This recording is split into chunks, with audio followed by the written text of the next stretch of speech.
A Doll's House by HENRIK IBSEN.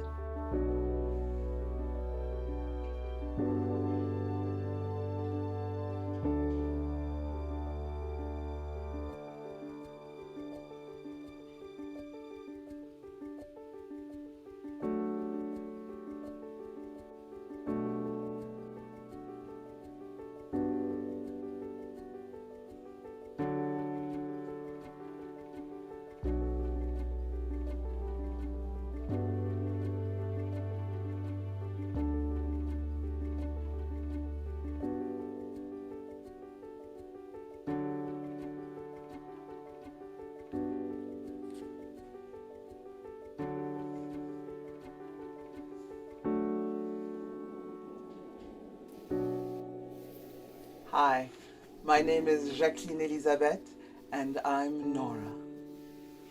Hi there, I'm James Aaron, and I'll be playing Torvald.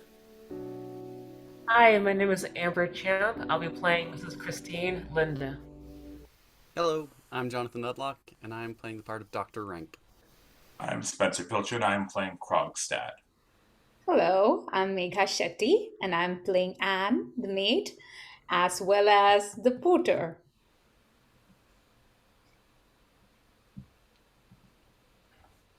I'm Malane Silver, and I'm the narrator.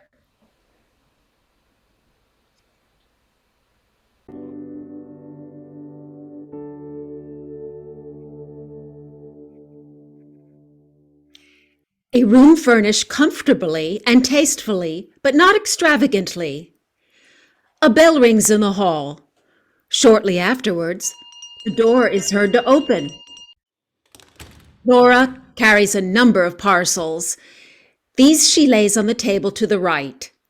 She leaves the outer door open after her, and through it is seen a porter who is carrying a Christmas tree and a basket, which he gives to the maid who has opened the door.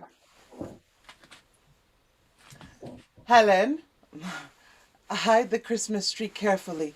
Be sure the children do not see it until this evening when it's dressed. How much? Sixpence? There's a shilling. No, keep the change. Very well, thank you, ma'am.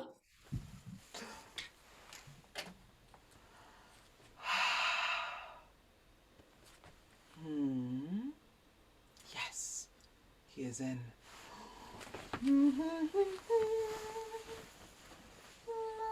That my little lark twittering out there? Yes, it is.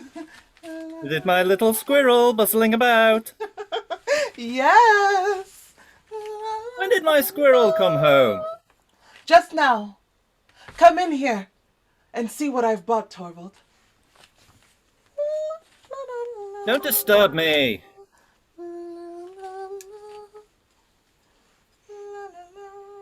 My little skylark. Mwah. Mwah. Bought, did you say?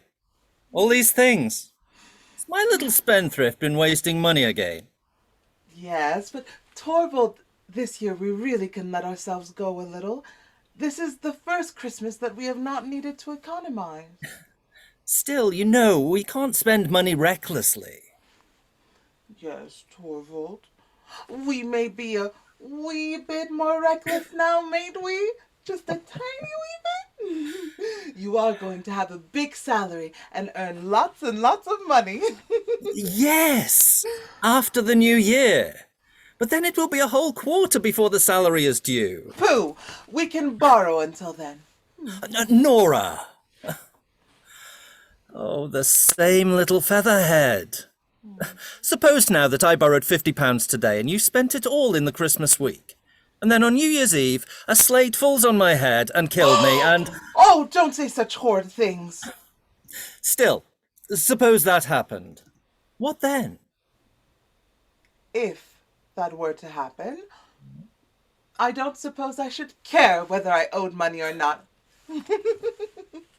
Yes, but what about the people who lent it? They? Who would bother about them? I should not know who they were. Oh, that is like a woman. But seriously, Nora, you know what I think about that. No debt, no borrowing. There can be no freedom or beauty about a home life that is built on borrowing and debt. We two have kept bravely on the straight road so far, and we will go on the same way for the short time longer that there need be any struggle. As you please, Torvald. Oh, come. A little skylark must not droop her wings. What is this? Is my little squirrel out of temper? Nora, what do you think I have here? Money. There you are. Do you think I don't know what a lot is wanted for housekeeping at Christmas time? 10 shillings, a pound, 2 pounds. Oh, thank you. Mwah. Thank you, Torvald. That will keep me going for a long time. Indeed, it must. Oh, yes, it will. But come here. And let me show you what I bought. And all so cheap. Look, here is a new suit for Ivor, and a sword, and a horse, and a trumpet for Bob, and a doll, and, Dolly's bedstead for Emmy. They are very plain, but anyway, she will soon break them in pieces. And here are dress lengths and handkerchiefs for the maids. Old Anne ought really to have something better. And what is in this parcel? No! You mustn't see that until this evening. Oh, very well. But now tell me, you extravagant little person, what would you like for yourself? For myself? Oh, I'm sure I don't want anything. Yes, but you must. Tell me something reasonable that you would particularly like to have. No, I really can't think of anything. Huh? Unless, Torvald. Mm-hmm. Well? If you really want to give me something, you might. Well, out with it. Well, you might give me money, Torvald, but only as much as you can afford. And then, one of these days, I will buy something with it. But Nora! Oh, do! Dear Torvald, please do. Then I will wrap it in a beautiful gilt paper and hang it on the Christmas tree. Wouldn't that be fun? What are little people called that are always wasting money? Spendthrifts. Mm-hmm. I know. Let us do as you suggest, Torvald. And then I shall have time to think what I am most in want of. That is a very sensible plan, isn't it?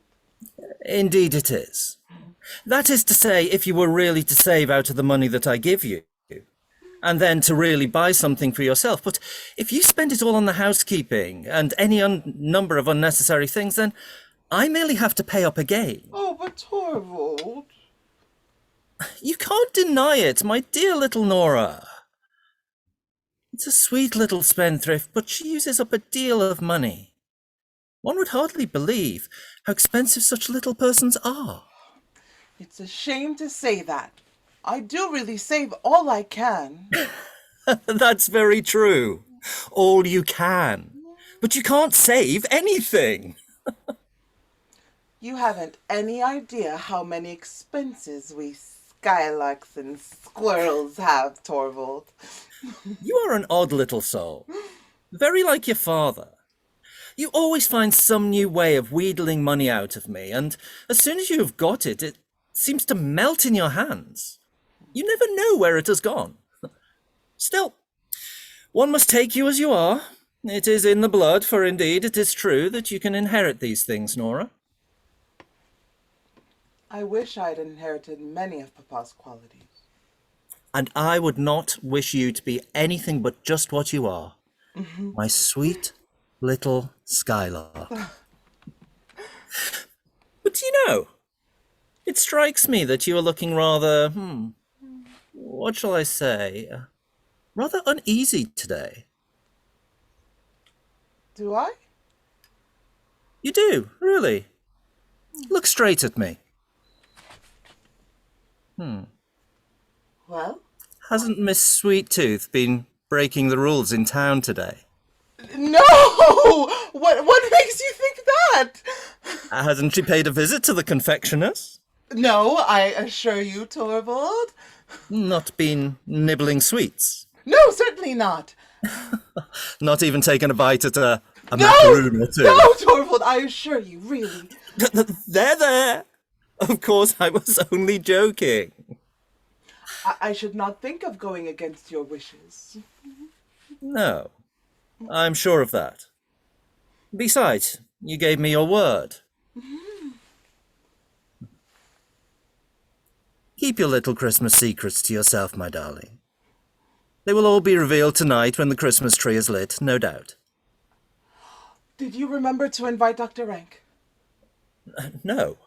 But there is no need. As a matter of course, he will come to dinner with us. However, I will ask him when he comes in this morning. I've ordered some good wine, Nora. You can't think how I am looking forward to this evening. So am I, and how the children will enjoy themselves, Torvald. It is splendid to feel that one has a perfectly safe appointment and a big enough income. It's delightful to think of, isn't it? It's wonderful. Do you remember last Christmas? For a full 3 weeks beforehand, you shut yourself up every evening until long after midnight, making ornaments for the Christmas tree and all the other fine things that were to be a surprise to us all. It was the dullest 3 weeks I have ever spent. I didn't find it dull. But there was precious little result, Nora. Oh, you shouldn't tease me about that again. How could I help the cats going in and tearing everything to pieces? Oh, of course you couldn't, poor little girl. You had the best of intentions to please us all, and that's the main thing.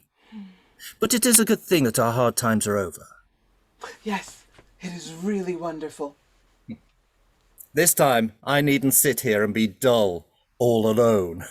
And you needn't ruin your dear eyes and your pretty little hands. No, Torvald, I need it any longer, need I? It's wonderfully lovely to hear you say so. Now, I will tell you how I have been thinking we ought to arrange things, Torvald. As soon as Christmas is over, we... Oh, there's the bell. There's someone at the door. What a nuisance. If it is a caller, remember I'm not at home. A lady to see you, ma'am? A stranger? Ask her to come in. The doctor came at the same time, sir. Oh, did he go straight to my room? Yes, sir. Helmer goes into his room. The maid ushers in Mrs. Linde, who is in traveling dress, and shuts the door. How do you do, Nora? How do you do? You don't recognize me, I suppose. No, I don't know. Yes, to be sure, I see. Yes, Christine. Oh, is it really you? Yes, it is I. Oh. Oh, to think of not recognizing you. And yet, how could I? How have you altered, Christine? Yes, I have, indeed. 9, 10 long years. Is it so long since we met? Suppose it is. The last 8 years have been a happy time for me, I can tell you. And so now you have come into the town and have taken this long journey in winter. Oh, that was plucky of you. I arrived by steamer this morning. Oh, to have some fun at Christmas time, of course. How delightful. We will have such fun together. But take off your things. Oh, you're not cold, I hope. Now we will sit down by the stove and be cozy. No, take this armchair. I will sit here in the rocking chair. Now you look like your old self again. It was only the first moment. You are a little paler, Christine, and perhaps a little thinner? And much, much older, Nora. Oh, perhaps a little older. Very, very little. Certainly not much. Oh, what a thoughtless creature I am, chattering away like this. My poor dear Christine. Do forgive me. What do you mean, Nora? Poor Christine. You are a widow. Yes, it is 3 years ago now. Yes, I knew. I saw it in the papers. I assure you, Christine, I meant ever so often to write to you at the moment, but I always put it off, and something always prevented me. I quite understand, dear. It was very bad of me, Christine. Poor thing. How you must have suffered. And he left you nothing? No, No children? no, Nothing at all? not even any sorrow or grief to live upon. Christine, is that possible? Sometimes happens, Nora. So, you are quite alone? How dreadfully sad that must be. I have 3 lovely children. You can't see them just now, for they're out with their nurse, but now you must tell me all about it. No. I want to hear about you. No, you must begin. I mustn't be selfish today. Today, I must only think of your affairs. But there is one thing I must tell you. Do you know, we have just had a great piece of good luck? No, what is it? Well, just fancy. My husband has been made manager of the bank. Your husband, what good luck! Yes! Tremendous! Oh, a barrister's profession is such an uncertain thing, especially if he won't undertake unsavory cases. And naturally, Torvald has never been willing to do that. And I quite agree with him. You may imagine how pleased we are. He used to take up his work in the bank at the new year, and then he'll have a big salary and lots of commissions. For this future, we can live quite differently. We can do just as we like. I feel so relieved and so happy, Christine. It will be splendid to have heaps and heaps of money and not need to have any anxiety, won't it? Yes. Anyhow, I think it would be delightful to have what one needs. No, not only what one needs, but heaps and heaps of money. Nora, haven't you learned sense yet? In our school days, you were a great spendthrift. Yes, that is what Torvald calls me, but Nora is not so silly as you think. We have not been in a position for me to waste money. We have both had to work. You too? Yes. Odds and ends, needlework, crochet work, embroidery, and that kind of thing. And other things as well. You know, Torvald left his office when we were married. There was no prospect of promotion there, and he had to try and earn more than anything. But during the first year, he overworked himself dreadfully. You see, he had to make money every way he could, and he worked early and late, but he couldn't stand it, and fell dreadfully ill, and the doctor said it was necessary for him to go south. You spent a whole year in Italy, didn't you? Yes, it was no easy matter to get away, I can tell you. It was just after Ivor was born. But naturally, we had to go. It was a wonderfully beautiful journey, and it saved Torvald's life. But it cost a tremendous lot of money, Christine. So I should think. It cost about £250. pounds. That's a lot, isn't it? Yes. And in emergencies like that, it is lucky to have the money. I ought to tell you we had it from Papa. Oh, I see. It was just about that time that he died, wasn't it? Yes. And just think of it. I couldn't go and nurse him. I was expecting little Ivor's birth every day, and I had my poor, sick Torvald to look after. My dear, kind father. I never saw him again, Christine. That was the saddest time I've known since our marriage. I know how fond you were of him. And then you went off to Italy. Yes. You see, we had money then, and the doctors insisted on our going, so we started a month later. And your husband came back quite well. As sound as a bell. But the doctor. What doctor? I thought your maid said that the gentleman who arrived here was just as I did, was the doctor. Yes, that was Dr. Rank, but he doesn't come here professionally. He is our greatest friend and comes in at least once every day. No, Torvald has not had an hour's illness since then, and our children are strong and healthy, and so am I.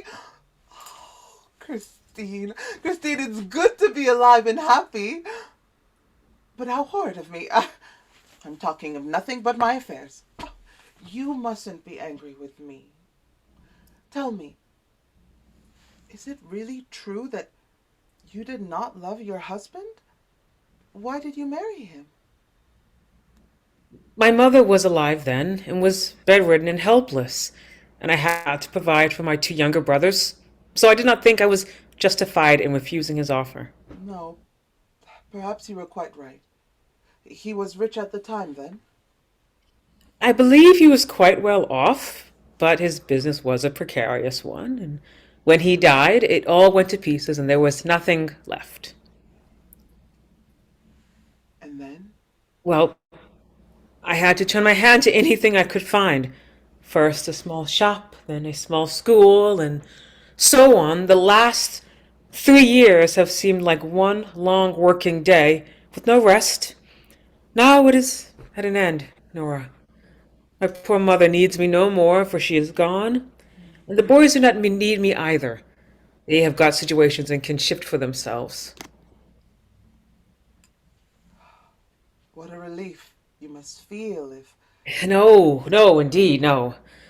I only feel my life unspeakably empty. No one to live for anymore.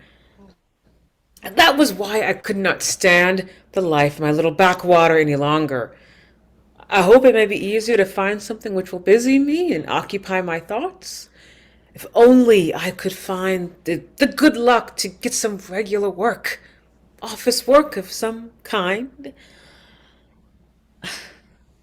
But, Christine, that is so frightfully tiring, and you look tired out. You'd far better go away to some watering place. I have no father to give me money for my journey, Nora. Oh, don't be angry with me. It is you that must not be angry with me, dear. The worst of a position like mine is that it makes one so bitter. No one to work for, and yet obliged to be always on the lookout for chances. One must live, and so one becomes selfish. When you told me of the happy turn your fortunes have taken, you will hardly believe it. I was delighted not so much on your account as on my own. How do you mean? I understand. You mean that perhaps Torvald could get you something? Yes, that's what I was thinking of. He must, Christine! Just leave it to me. I will broach the subject very cleverly. I will think of something that will please him very much. It will make me so happy to be of some use to you. Oh, how kind you are, Nora, to be so anxious to help me. It is doubly kind in you, for you know so little of the burdens and troubles of life. I? I know so little of them? My dear, small household cares, that sort of thing. You are a child, Nora. Oh, you ought not to be superior. No? You are just like the others. They all think that I am incapable of anything really serious. Oh, come.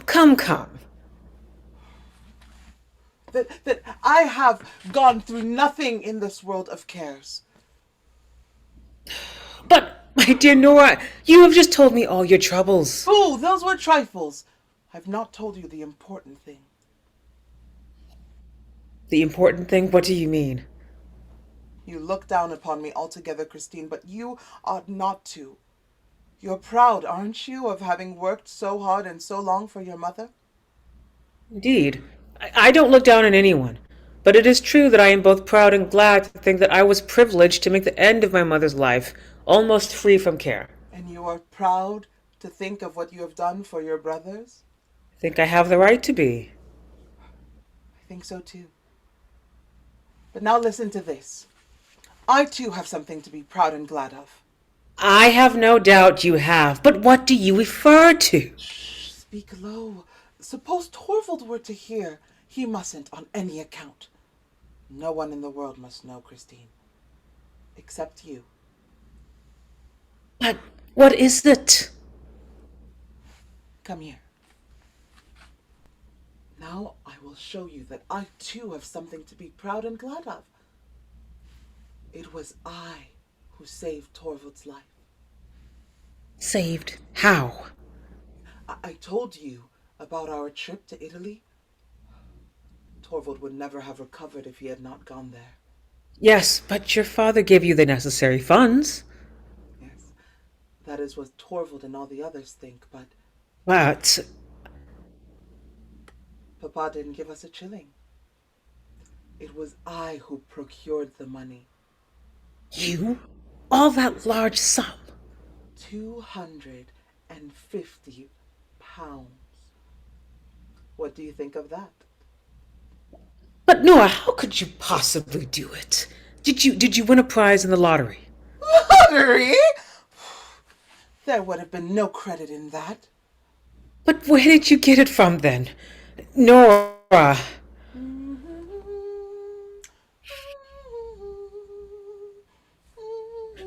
Because you couldn't have borrowed it. Couldn't I? Why not? No, a wife cannot borrow without her husband's consent. Oh, if it is a wife who has any head for business, a wife who has the wit to be a little bit clever, I don't understand it at all, Nora. there's no need you should. I never said I had borrowed the money. I may have got it some other way. Perhaps I got it from some admirer, when anyone is as attractive as I am. You are a mad creature. Now I know you're full of curiosity, Christine. Listen to me, Nora, dear. Haven't you been a little bit imprudent? Is it imprudent to save your husband's life? It seems to me imprudent without his knowledge. But it was to... absolutely necessary that he should not know. My goodness, can't you understand that? It was necessary he should have no idea what a dangerous condition he was in. It was to me that the doctors came and said that his life was in danger and that the only thing to save him was to live in the South. Do you suppose I didn't try, first of all, to get what I wanted, as if it were for myself? I told him how much I should love to travel abroad like other young wives. I tried tears and entreaties with him.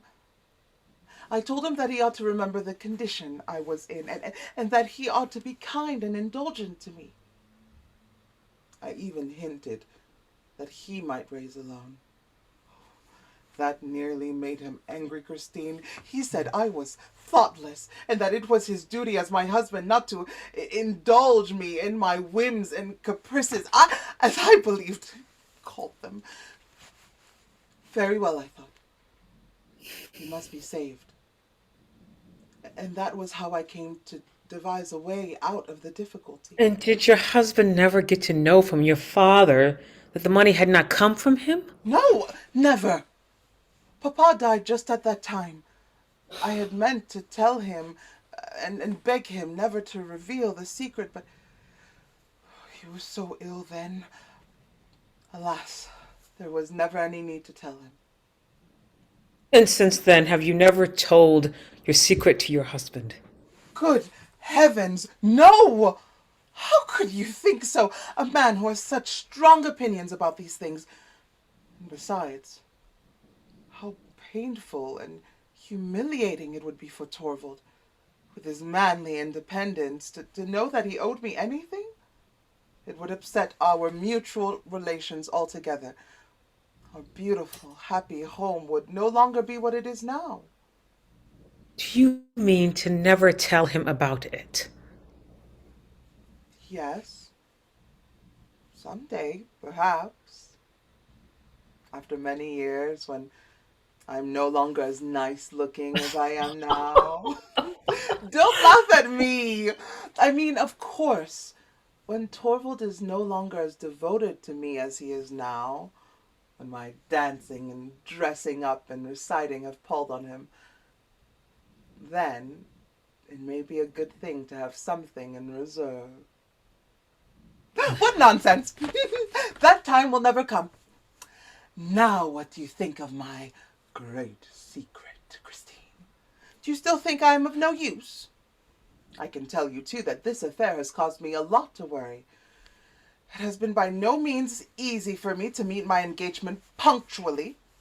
I may tell you that there's something that is called, in business, quarterly interests, and another thing called payment in installments. And it is always so dreadfully difficult to manage them. I've had to save a little here and there where I could. You understand? I've not been able to put aside much for my housekeeping money. For Torvald must have a good table. I couldn't let my children be shabbily dressed. I felt obliged to use all he gave me for them, and sweet little darling. So it has all had to come out of your own necessaries of life, poor Nora. Of course. Besides, I was the responsible for it. Whenever Torvald has given me money for new dresses and such things, I have never spent more than half of it. I've always bought the simplest and cheapest thing. Thank heaven my clothes look well on me. And so, Torvald never notices it. But it was often very hard on me, Christine. Because it is delightful to be really well dressed, isn't it? Quite so. Well, then, I found other ways of earning money. Last winter, I was lucky enough to get a lot of copying to do. So I locked myself up and sat writing every evening until quite late at night. Many a time I was desperately tired, but all the same, it was a tremendous pleasure to sit there working and earning money. It was like being a man. How much have you been able to pay off in that way? I can't tell you exactly. You see, it is very difficult to keep an account of a business matter of that kind. I only know that I have paid every penny that I could scrape together. Many a time, I was at my wit's end. Then I used to sit here and imagine that a rich old gentleman had fallen in love with me. What? Who was it? Shh! Be quiet. That he had died, and that when his will was opened, it contained, written in big letters, the instruction: the lovely Mrs. Nora Helmer is to have all I possess paid over to her at once, in cash. But, my dear Noah, who could the man be? Good gracious. Can't you understand? There was no old gentleman at all. It was only something that I used to sit here and imagine when I couldn't think of any way of procuring money. But it's all the same now. The tiresome old person can stay where he is as far as I'm concerned. I don't care about him or his will either, for I am free of care. My goodness, it's delightful to think of this, Christine. Free from care. To be able to be free from care, quite free from care, to be able to play and romp with the children, to be able to keep the house beautifully and have everything just as Torvald likes it. Oh, and think of it. Soon the spring will come and the big blue sky. Perhaps we shall be able to take a little trip. Perhaps I shall see the sea. Oh, it's a wonderful thing to be alive and to be happy. Ah, there's the bell. Perhaps I had better go. No, don't go. No one will come in here. It is sure to be for Torvald. Excuse me, ma'am. There is a gentleman to see the master. And as the doctor is with him... Who is it? Who is it? He says his name is Krogstad. It is I, Mrs. Helmer. You? What is it? What do you want to see my husband about? Bank business, in a way. I have a small post in the bank, and I hear your husband is to be our And chief it now. is- It is nothing but dirty business matters, Mrs. Helmer. Absolutely nothing else. Be so good as to go into the study, then. Nora, who was that man? A lawyer of the name of Krogstad. And it really was he. Do you know the man? I used to. Many years ago. At one time, he was a solicitor's clerk in our town. Yes, he was. He is greatly altered. He made a very unhappy marriage. He is a widower now, isn't he? With several children. There now. It is burning up. They say he carries on various kinds of businesses. Really, perhaps he does. I don't know anything about it. But don't let us think of business. It is so tiresome. No, my dear fellow. Dr. I Rank won't- comes out of Helmer's study. Before he shuts the door, he calls to him. No, my dear fellow, I won't disturb you. I would rather go into your wife for a little while. Oh, I beg your pardon. I'm afraid I'm disturbing you too. No, not at all. Dr. Rank, Mrs. Linde. I have often heard Mrs. Linde's name mentioned here. I think I passed you on the stairs when I arrived, Mrs. Linde. Yes. I go up very slowly. I can't manage stairs well. Some slight internal weakness? No, the fact is I have been overworking myself. Nothing more than that? Then I suppose you have come to town to amuse yourself with our entertainments. I have come to look for work. Is that a good cure for overwork? One must live, Dr. Rank. Yes, the general opinion seems to be that it is necessary. Look here, Dr. Rank. You know you want to live. Certainly. However wretched I may feel, I want to prolong the agony as long as possible. All my patients are like that. And so are those who are morally diseased. One of them, in a bad case too, is at this very moment with Helmer, Ah, Whom do you mean? a lawyer by the name of Krogstad, a fellow you don't know at all. He suffers from a diseased moral character, Mrs. Helmer, but even he began talking of its being highly important that he should live. Did he? What did he want to speak to Torvald about? I have no idea. I only heard that it was something about the bank. I didn't know this. What's his name? Krogstad? Had anything to do with the bank? Yes, he has some sort of appointment there. Mrs. Linde, I don't know whether you find also in your part of the world that there are certain people who go zealously snuffing about to smell out moral corruption, and as soon as they have found some, put the person concerned into some lucrative position where they can keep their eye on him. Healthy natures are left out in the cold. Still, I think the sick are those who most need taken care of. Yes, there you are. That is the sentiment that is turning society into a sick house.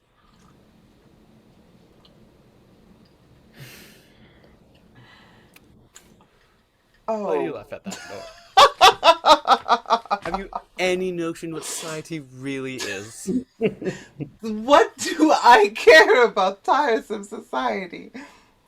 I am laughing at something quite different, something extremely amusing. Tell me, Dr. Rank, are all the people who are employed in the bank department dependent on Torvald now? Is that what you find so extremely amusing? That's my affair. It's perfectly glorious to think that that Torvald has so much power over so many people. Dr. Rank, what do you say to a macaroon? Ah! What? Macaroons? I thought they were forbidden here. Yes, but these are some Christine gave me. What? Oh, well, don't be alarmed. You couldn't know that Torvald had forbidden them. I must tell you that he is afraid that I will spoil my teeth. But, bah! Once in a way. That's so, isn't it, Dr. Rank? By your leave. Mwah. You must have one too, Christine. And I shall have one. Just a little one, or at most two. I am tremendously happy. There's just one thing in the world now that I should dearly love to do. Well, what is that? It's something I should dearly love to say if Torvald could hear me. Well, why can't you say it? No! I daren't. It's so shocking. Shocking? Well, I should not advise you to say it. Still, with us, you might.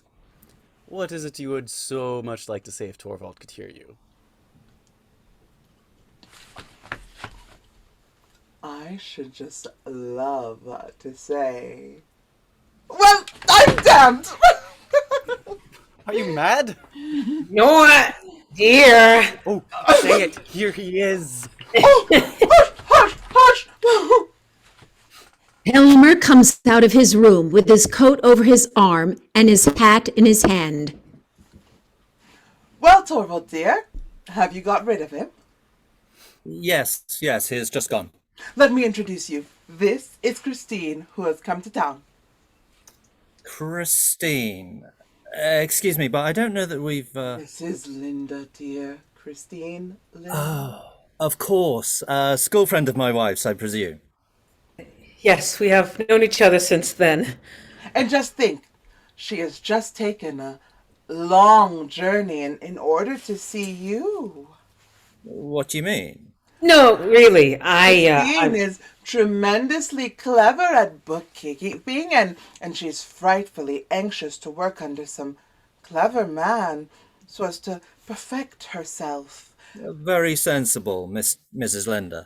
Oh, and when she heard you had been appointed manager of the bank, the news was telegraphed, you know.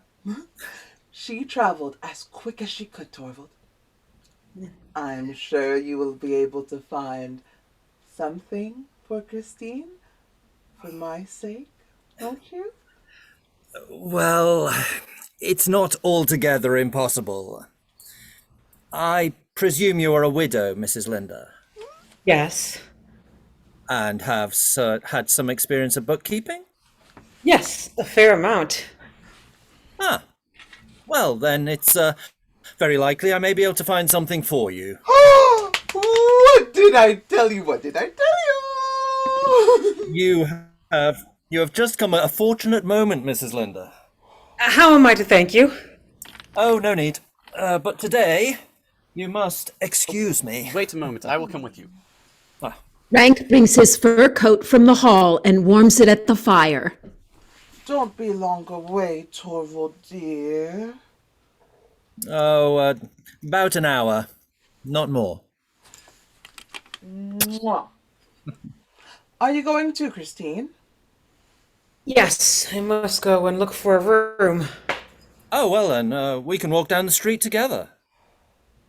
What a pity it is that we are so short of space here. I'm afraid it is impossible for us to host Please you. don't think of it. Goodbye, Nora dear, and many thanks. Goodbye for the present. Mwah. Of course, he will come back this evening. And you too, Dr. Rank.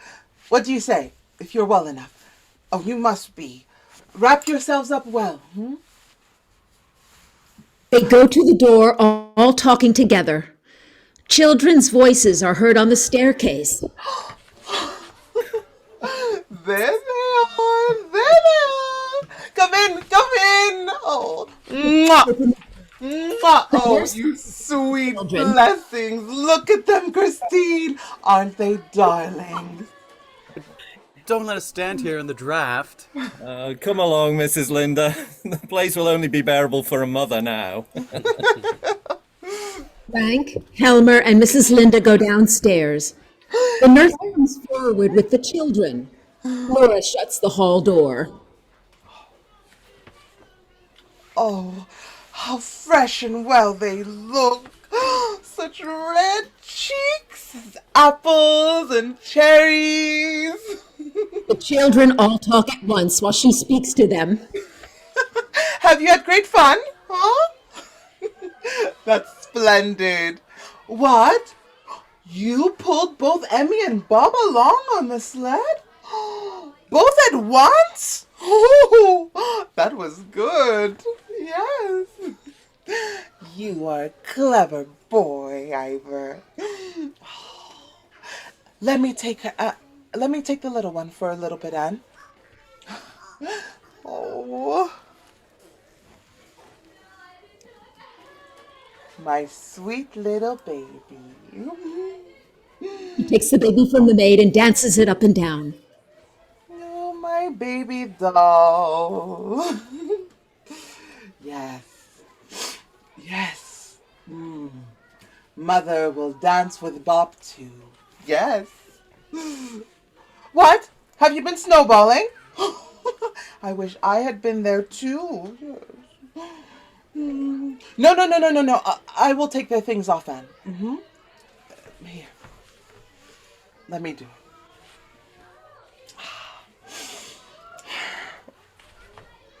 Go in now. You look half frozen. There's some hot coffee on the stove. The nurse goes into the room on the left. Nora takes off the children's things and throws them about while they all talk to her at once. Really? Did a big dog run after you? Oh, no! Oh, but it didn't bite you. No? No? Good. Dogs don't bite nice little dolly children. No! You mustn't look at the parcel. Ivor! No! What are they? I dare say you would like to know. No. It is something nasty. No, it's something dirty. Come, let us have a game. What shall we play at? Hide and seek? Yes. We shall play hide and seek. Okay. Bob shall hide first. Must I hide first? Very well. I'll hide first. She and the children laugh and shout and romp in and out of the room. Last, Nora hides under the table. The children rush in and out for her, but do not see her. They hear her smothered laughter. Lift up the cloth and find her. She crawls forward and pretends to frighten them. There has been a knock at the hall door. Oh. Play again. Shall we play again? Yes. The door is half opened and Krogstad appears. He waits a little The 2, game goes on. 3, 4, 5, 6. Excuse me, Mrs. What do you want? Excuse me, the outer door was ajar. I suppose someone forgot to shut My it. husband is out, Mr. Krogstad. I know that. What do you want here then? A word with you. With me? Bob, I will go into the nurse.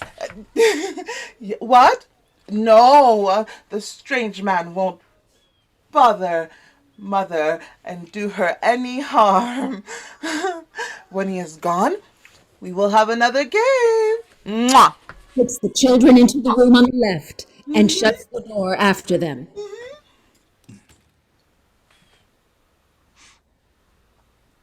All right, you want to speak to me? Yes, I do. Today? It is not the first of the month yet. No, it is Christmas Eve, and it will depend on yourself what sort of a Christmas you will spend. Oh, what do you mean? Today it is impossible for me to... We won't talk about that until later on. This is something different. I presume you can give me a moment? Yes. Yes, I can. Although Good. I was in Olsen's restaurant, and I saw your husband going down the street. Yes? With a lady. What then? May I make so bold to ask if it was a Mrs. Linde? It was. Just arrived in town. Yes, today. She is a great friend of yours, isn't she? She is, but I don't see how... I knew her too, once upon a time. I am aware of that. Are you? So you know all about it? I thought as much. Then I can ask you, without beating about the bush, is Mrs. Linde to have an appointment in the bank? What right have you to ask anything to me, Mr. Cox? You, one of my husband's subordinates. But since you ask, you shall know. Yes, Mrs. Linde is to have an appointment, and it was I who pleaded her case. Mr. Krogstad, let me tell you that. I was right in what I thought then. Sometimes one has a tiny little bit of influence, I should hope. Because one is a woman, it does not necessarily follow that when anyone is in a subordinate position, Mr. Krogstad, they should be really careful to avoid offending anyone who has influence? Exactly. Mrs. Helmer, you will be so good as to use your influence on my behalf. What? What do you mean? You will be so kind as to see that I am allowed to keep my subordinate position in the bank. What do you mean by that? Who proposes to take your post away from you? There is no necessity to keep up the pretense of ignorance. I can quite understand that your friend is not very anxious to expose herself to the chance of rubbing shoulders with me. And I quite understand, too, whom I have to thank for being turned off.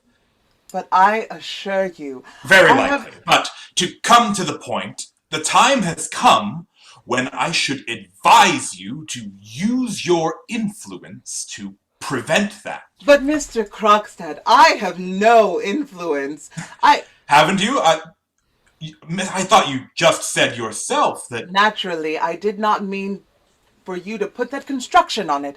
What should make you think I have any influence of that kind with my husband?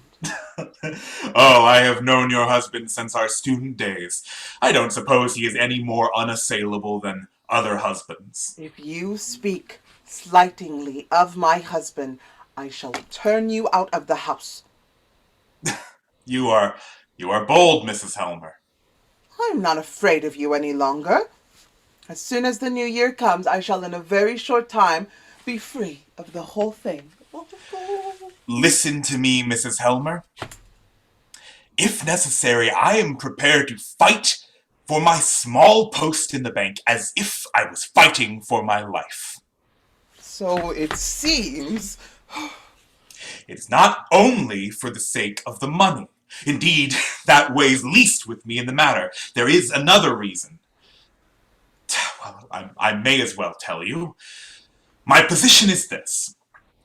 I dare say you know, like everybody else, that once, many years ago, I was guilty of an indiscretion.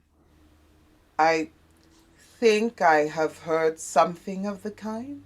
The matter never came into court, but every way seemed to be closed to me after that. So I took to the business that you know of. I had to do something, and honestly, I don't think I've been one of the worst. But now I must cut myself free from all that. My sons are growing up, and for their sake I must try to win back as much respect as I can in the town. The post in the bank was like the first step up for me. And now your husband is going to kick me downstairs again into the mud. But you must believe me, Mr. Krogstad. It is not in my power to help you at all. Then it is because you don't have the will. But I have means to compel you.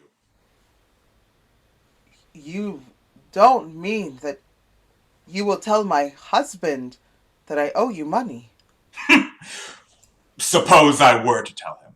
It would be perfectly infamous of you to think of learning of my secret in such, which has been my joy and pride, in such an ugly, clumsy way. That he should learn it from you, and it would put me in a horribly disagreeable position. Oh, only disagreeable? Well, do it then, and it will be the worse for you. My husband will see for himself what a blackguard you are, and you certainly won't keep your post then.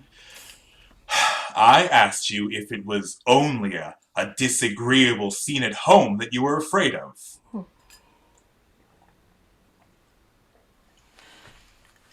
If my husband does get to know of it, of course he will at once pay you what is still owing, and we shall have nothing more to do with you.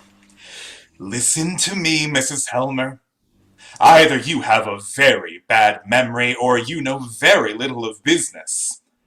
I shall be obliged to remind you of a few details. What do you mean? When your husband was ill, you came to me to borrow £250. I didn't know anyone else to go to. I promised to get you that amount. Yes, and you did so. I promised to get you that amount on certain conditions. Your mind was so taken with your husband's illness, and you were so anxious to get the money that you seem to have paid no attention to the conditions of our bargain. Therefore, it will not be amiss if I remind you of them.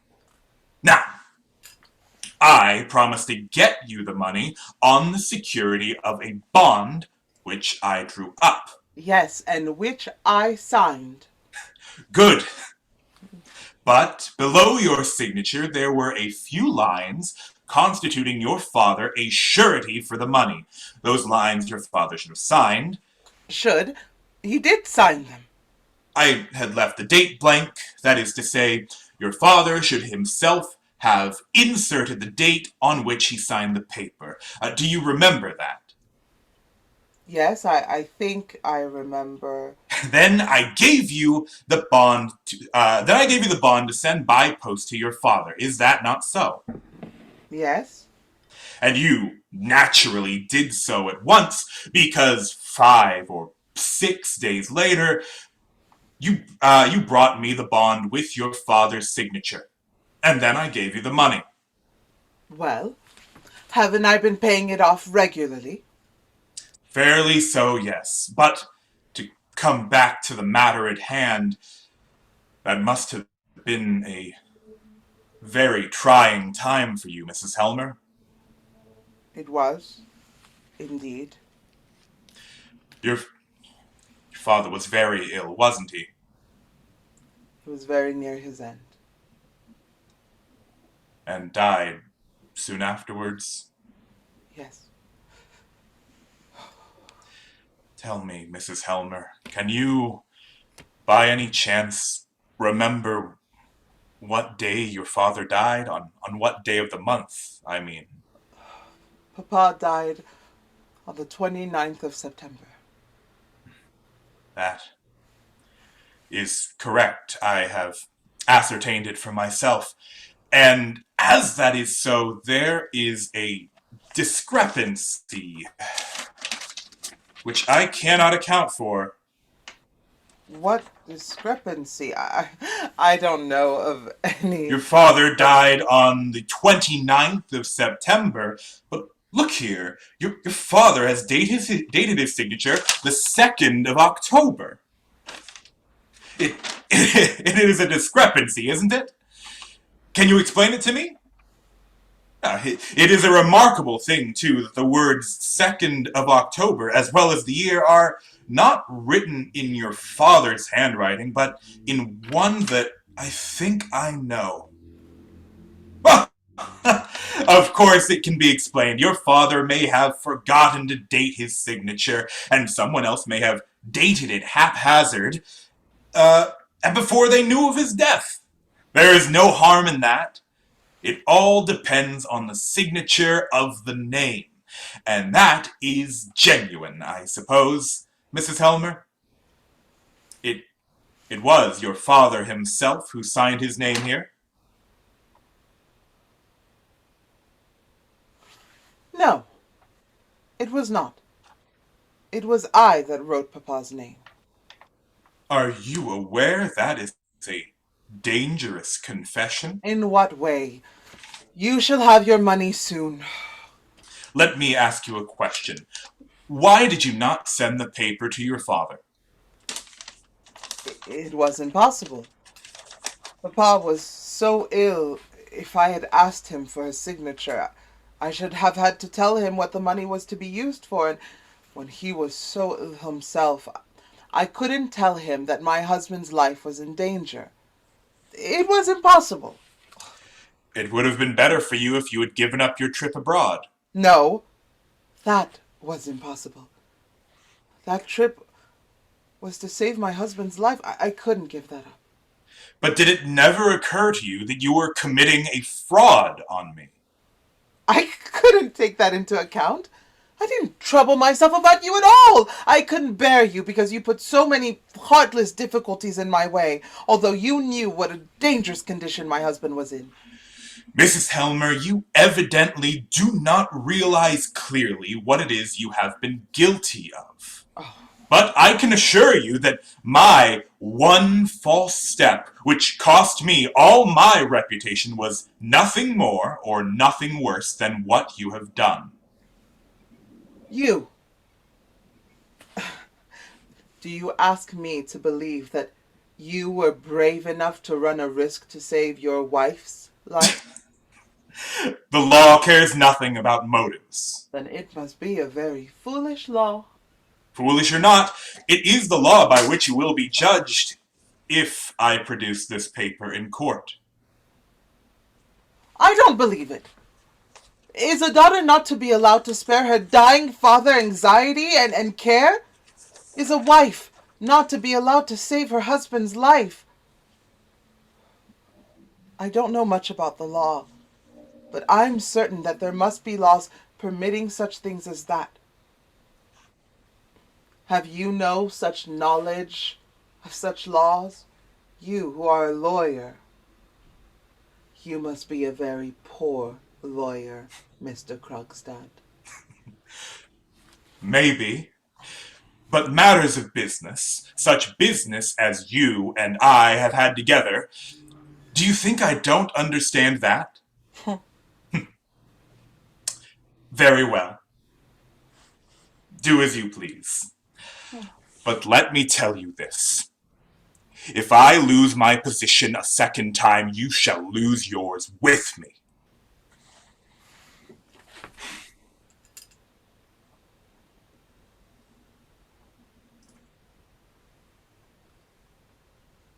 Nonsense.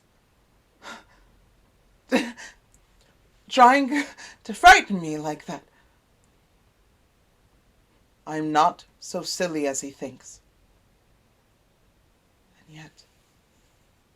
No! It is impossible. I did it for love's sake. Mother, the stranger man has gone out through the gate. Yes, dears, I know. But don't tell anyone about the stranger man. Do you hear? Not even Papa. No, Mother, but will you come and play again? No, not now. Ah, but Mother, you promised us. Yes, but I can't now. Run away in, okay? I have such a lot to do. Run away in, my sweet little darlings. Nora gets them into the room by degrees and shuts the door on them, then sits down on the sofa, takes up a piece of needlework and sews a few stitches, but soon stops. No. Helen, bring the tree in. No. It is quite impossible. Where shall I put it, ma'am? Here, in the middle of the floor. Shall I get you anything else? No, thank you. I have all I want. A candle here, and flowers here. The horrible man. It's all nonsense. There's nothing wrong. There's nothing wrong. The tree shall be splendid, and I will do everything I can think of to please you, Torvald. I will sing for you and dance for you. Oh! Are you back already? Yes. Has anyone been here?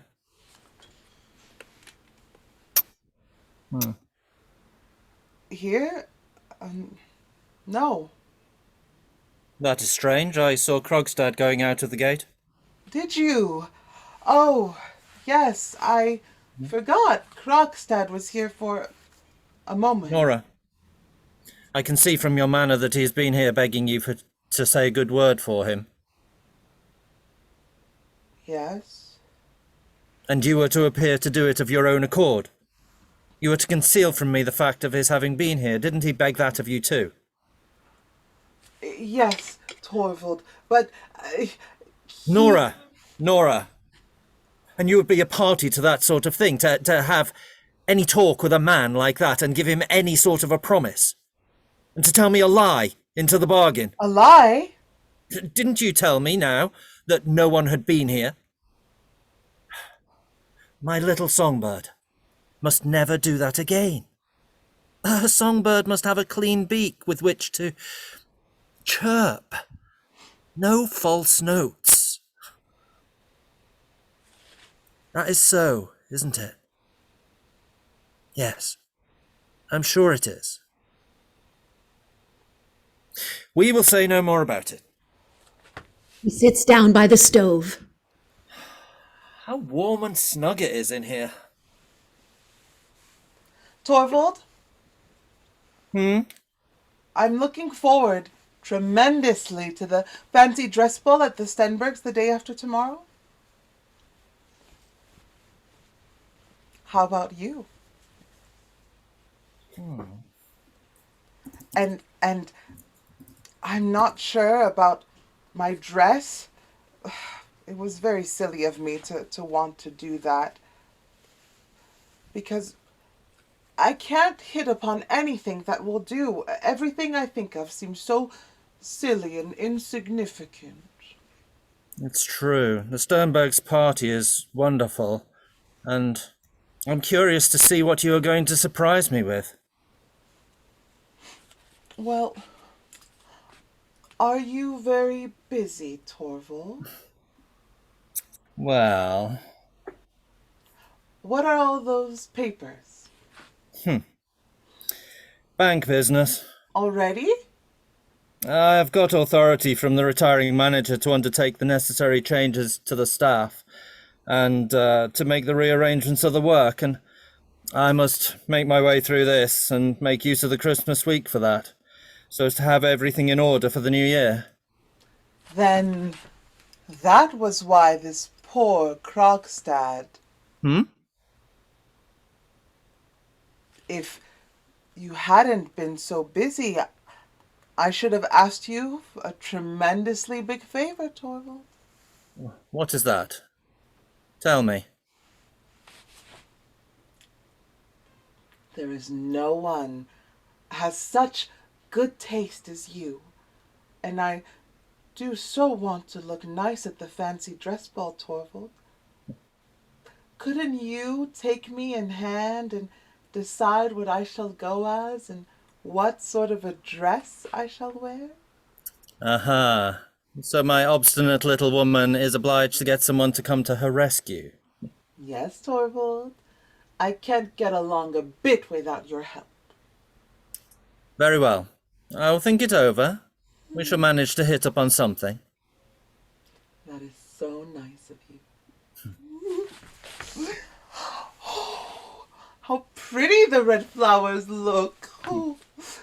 But tell me, was it really something very bad that this Krogstad was guilty of? He forged someone's name. Have you any idea what that means? Isn't it possible that he was driven to do it by necessity? Yes, or as in so many cases by imprudence. I am not so heartless as to condemn a man altogether because of a single false step of that kind. No, you wouldn't, would you, Torvald? Many a man has been able to retrieve his character if he has openly confessed his fault and taken his punishment. Punishment? But Krogstad did nothing of that sort. He got himself out of it by a cunning trick, and that is why he has gone under altogether. But do you think it would be so... Just think how a guilty man like that has to lie and play the hypocrite with everyone. How he has to wear a mask in the presence of those near and dear to him, even before his own wife and children. And about the children. That's the most terrible part of it all, Nora. How? Because such an atmosphere of lies infects and poisons the whole life of a home. Each breath the children take in such a house is full of the germs of evil. Are you sure of that? My dear, I have often seen it in the course of my life as a lawyer. Almost everyone who has gone to the bad early in life has had a deceitful mother. Why do you only say mother? It seems most commonly to be the mother's influence, though naturally a bad father's would have had the same result. Every lawyer is familiar with the fact. This Krogstad now, he has been persistently poisoning his own children with lies and dissimulation. That is why I say he has lost all moral character. And that is why, my sweet little Nora, you must promise me not to plead his cause. Give me your hand on it. Come. What is this? Give me your hand. There. Now that's settled. I assure you it would be quite impossible for me to work with him. I literally feel physically ill when I'm in the company of such people. How hot it is in here, and I have such a lot to do. Yes. And I must try and read through some of these before dinner, and I must also think about your costume too. And it is just possible I may have something wrapped in gold ready to hang up on the tree.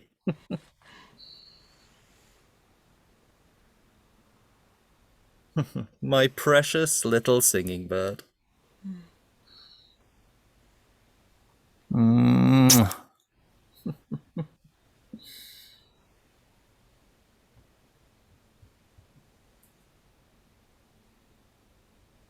No.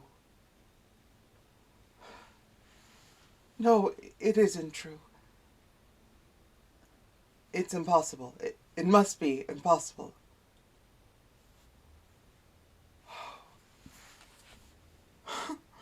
Completely impossible.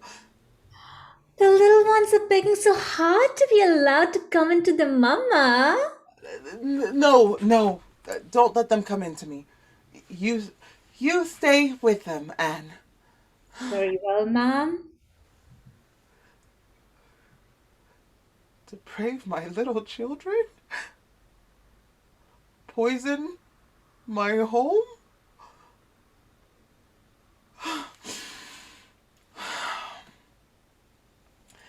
It is not true.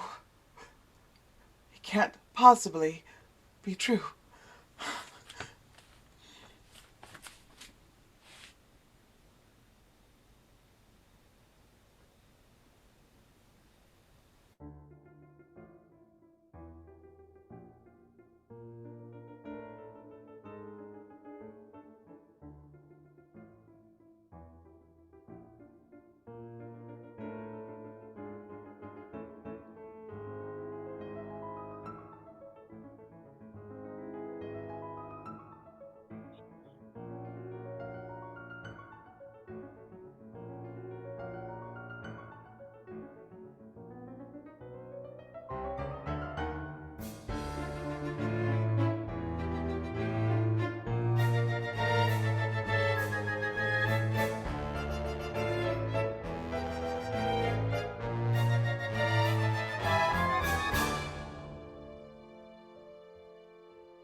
The Christmas tree is in the corner by the piano, stripped of its ornaments, and with burnt down candle ends on its disheveled branches. Nora's cloak and hat are lying on the sofa. She is alone in the room, walking about uneasily. She stops by the sofa and takes up her cloak.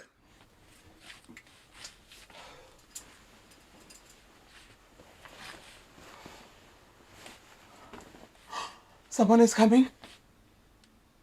No. It is no one. Of course. No one will come today. It's Christmas Day. Nor tomorrow either. Oh, but perhaps... No. Nothing in the letterbox. It is quite empty. What rubbish! Of course he can't be in earnest about it. Such a thing couldn't happen. It's impossible. I have 3 little children. At last I found the box with the fancy dress. Thank you. Put it on the table. But it's very much in need of mending. I should like to tear it into 100,000 pieces. What an idea! It can easily be put in order. Just a little patience. Yes. I will go and get Mrs. Linde to come and help me with it. What? Out again? In this horrible weather? You'll catch cold, ma'am, and make yourself ill. Well, worse than that might happen. How are the children? The poor little souls are playing with their Christmas presents, Do but they ask much for me? you see, they are so accustomed to having their mama with them. Yes, but nurse, I shall not be able to be so much with them now as I was before.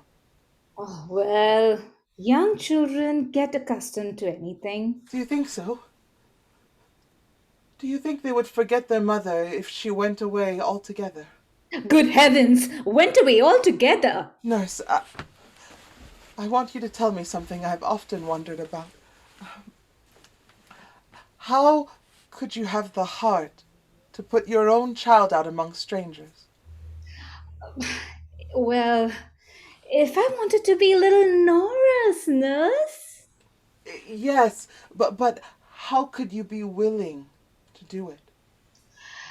When I was gonna get such a good house with it? A poor girl who has got into trouble should be glad to.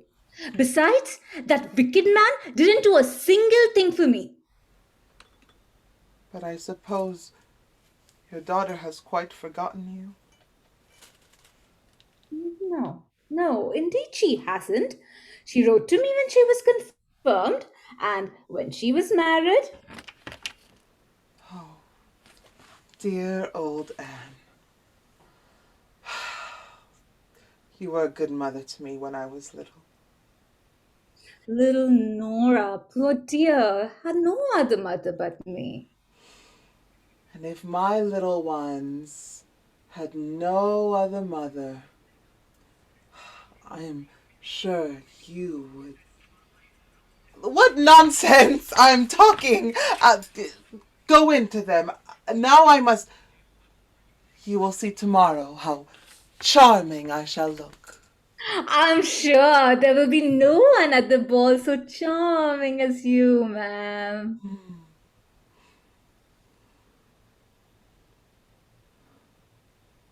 If only I had dared go out.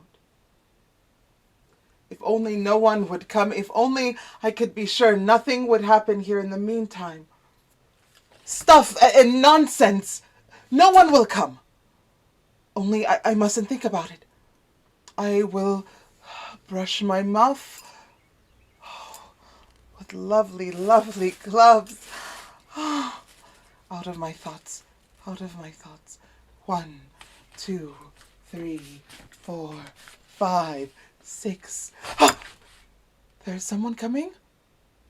Oh, it's you, Christine. There's no one else out there, is there? How good of you to come. I heard you were up asking for me. Yes, I was passing by. As a matter of fact, it is something you could help me with. Let us sit down. Here, on the sofa.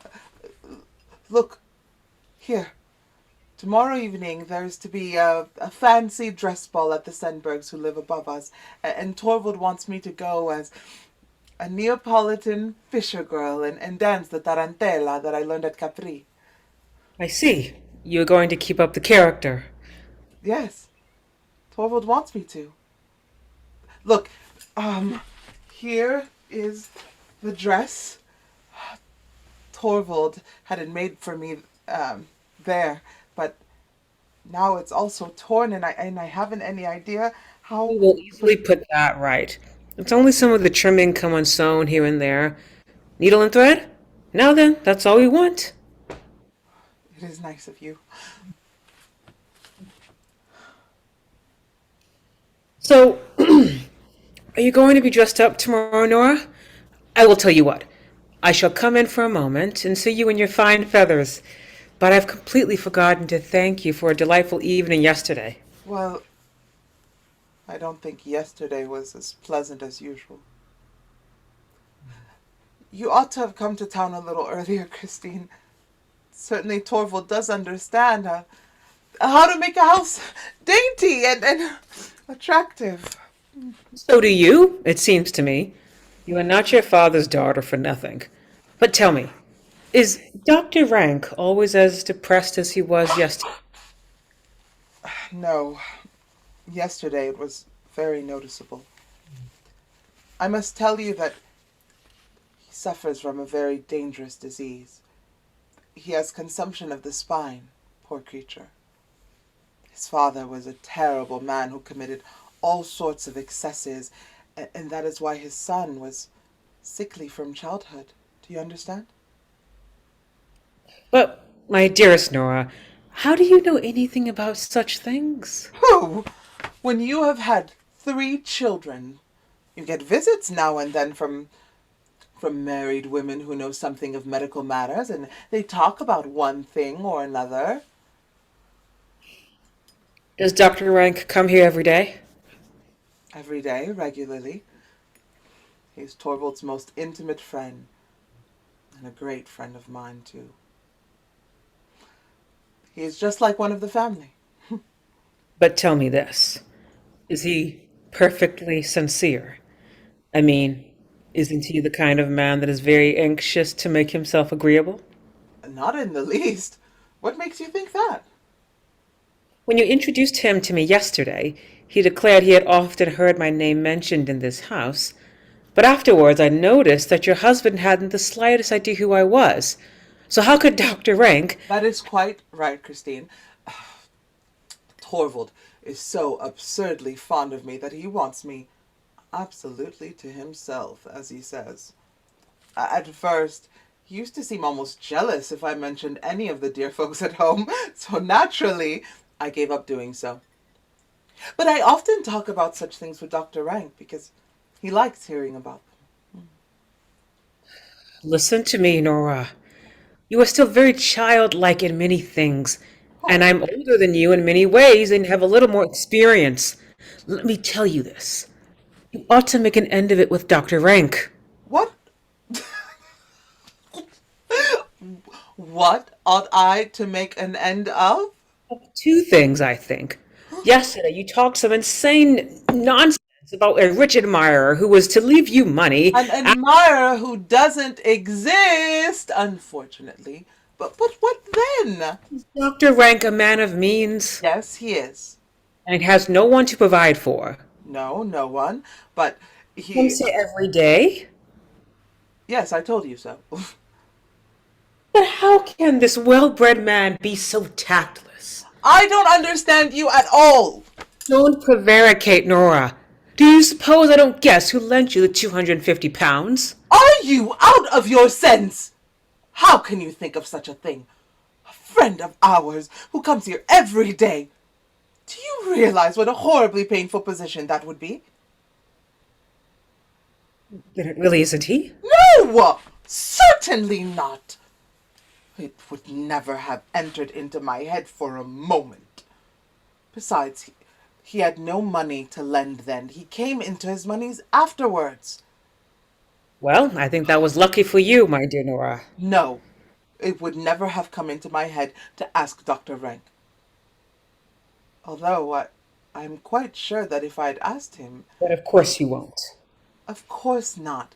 I have no reason to think it could possibly be necessary. But I'm quite sure that if I told Dr. Rank that I needed...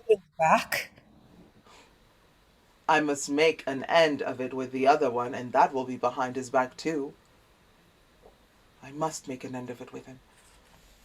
Yes, that is what I told you yesterday.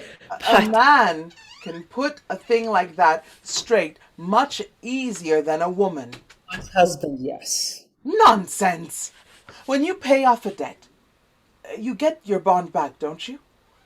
Yes, as a matter of course. And can tear it into 100,000 pieces and burn it up. The nasty, dirty paper.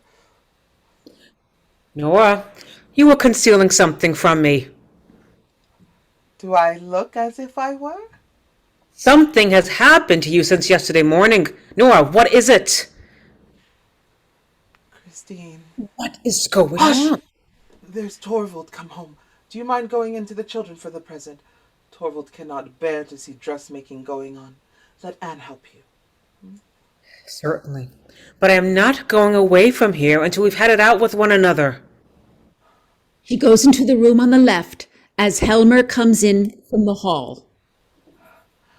I've wanted you so much, Torvald dear. Was that the dressmaker? No, it was Christine. She's helping me to put my dress in order. You will see, I shall look quite smart. Wasn't that a happy thought of mine now? Splendid. But don't you think it is nice of me, too, to do as you wish? Nice? Because you do as your husband wishes? Mm-hmm. Well, well, you little rogue, I'm sure you did not mean it in that way. But I am not going to disturb you. You'll be wanting to try on your dress, I expect. I suppose you're going to work? Yes. Look at that. I've just been into the bank. Torvald, Yes. if your little squirrel went to ask you for something very, very prettily, What then? would you do it? I should like to hear what it is first. Your squirrel would run about and do all her tricks if you would be nice and do what she wants. Speak plainly. Your skylark would chirp about in every room with her song rising and falling. Well, my Skylark does that anyway. I would play the fairy and dance for you in the moonlight, Torvald. Nora, you surely don't mean that request that you made to me this morning? Yes, Torvald. I beg you so earnestly. Have you really the courage to open up that question again? Yes, dear. You must do as I ask. You must let Krogstad keep his post in the bank. My dear Nora, it is his post that I have arranged Mrs. Linde shall have. Yes. You have been awfully kind about that, but you could just as well dismiss some other clerk instead of Krogstad. This is simply incredible obstinacy. Because you chose to give him a thoughtless promise that you would speak for him. I am But that expected isn't to... the reason, Torvald. It is for your own sake. This fellow writes in the most scurrilous newspapers. You have told me so yourself. He can do you an unspeakable amount of harm. I am frightened to death of him. I understand. I understand. It is recollections of the past that scare you. What do you mean? Naturally, you are thinking of your father. Yes! Yes, of course. Just recall to your mind what these malicious creatures wrote in the papers about Papa and how horribly they slandered him. I believe they would have procured his dismissal if the department had not sent you over to inquire about it, and if you had not been so kindly disposed and helpful to him. My little Nora, there is an important difference between your father and me. Your father's reputation as a public official was not above suspicion. Mine is, and I hope it will continue to be so for as long as I hold office. You never can tell what mischief these men may contrive. We ought to be so well off, so snug and happy here in our peaceful home and have no cares, you and I and the children. Torvald, that is why I beg you so earnestly. And it is just by interceding for him that you make it impossible for me to keep him. It is already known at the bank that I mean to dismiss Krogstad. Is it to get about now that the new manager has changed his mind at his wife's bidding? And what if it did? Oh, of course. If only this obstinate little person can get her way.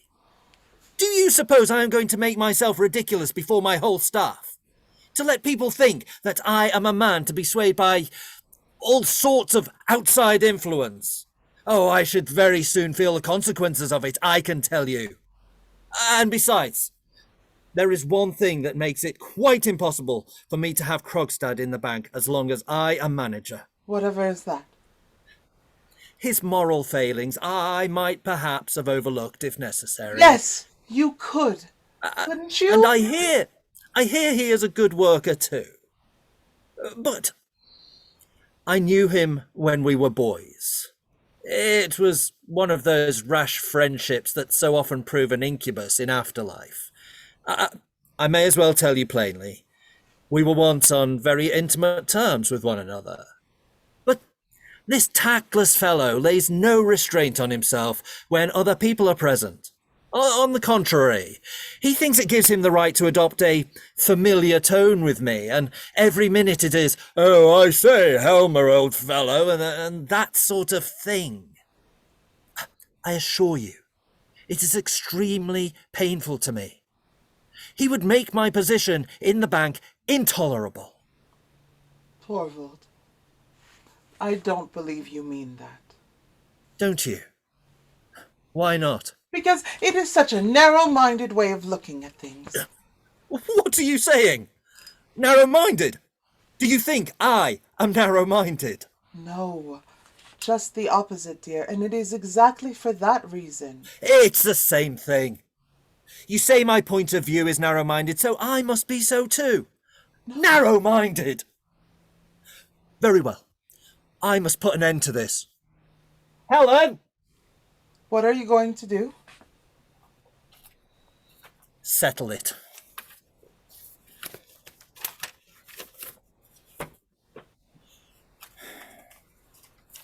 Look here. Take this letter and go downstairs with it at once. Find a messenger and tell him to deliver it, and be quick.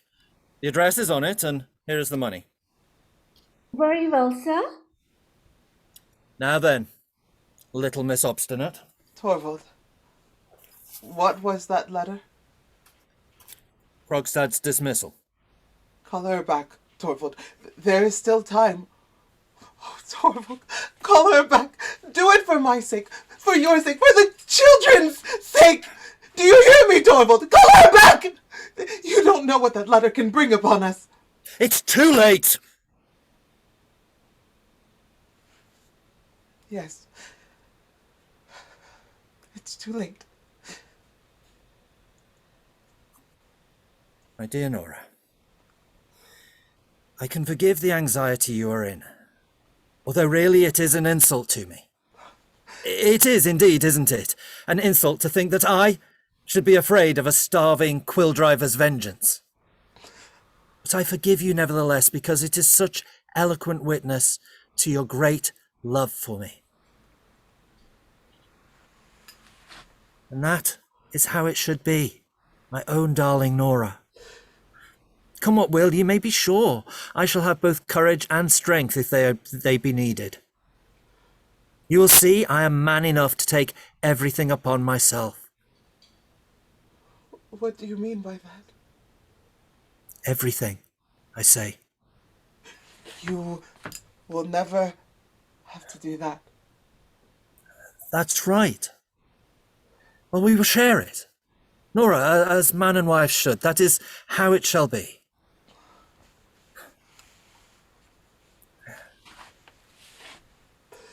Are you content now? There. Not these frightened dove's eyes. The whole thing is only the wildest fancy. Now, you must go and play through the tarantella and practice with your tambourine, and I shall go into the inner office and shut the door, and I shall hear nothing. You can make as much noise as you please. Oh, and when Rank comes in, tell him where he'll find me. He takes his papers and goes into his room and shuts the door after him.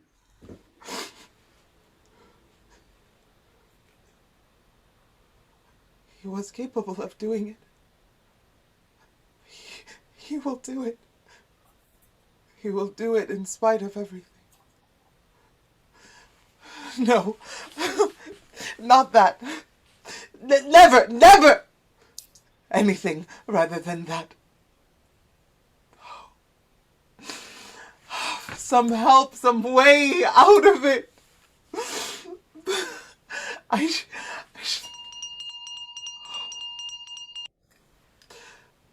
Dr. Rank. Anything rather than that. Anything, whatever it is.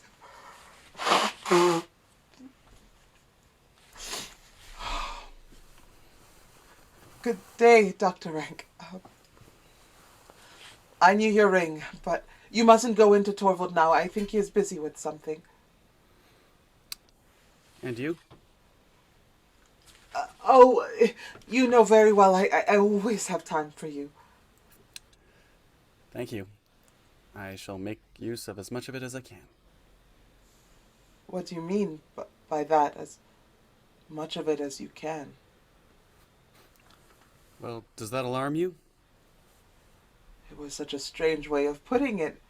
Is anything likely to happen? Nothing but what I have long been prepared for. But I certainly didn't expect it to happen so soon. What have you found out? Dr. Rank, you must tell me.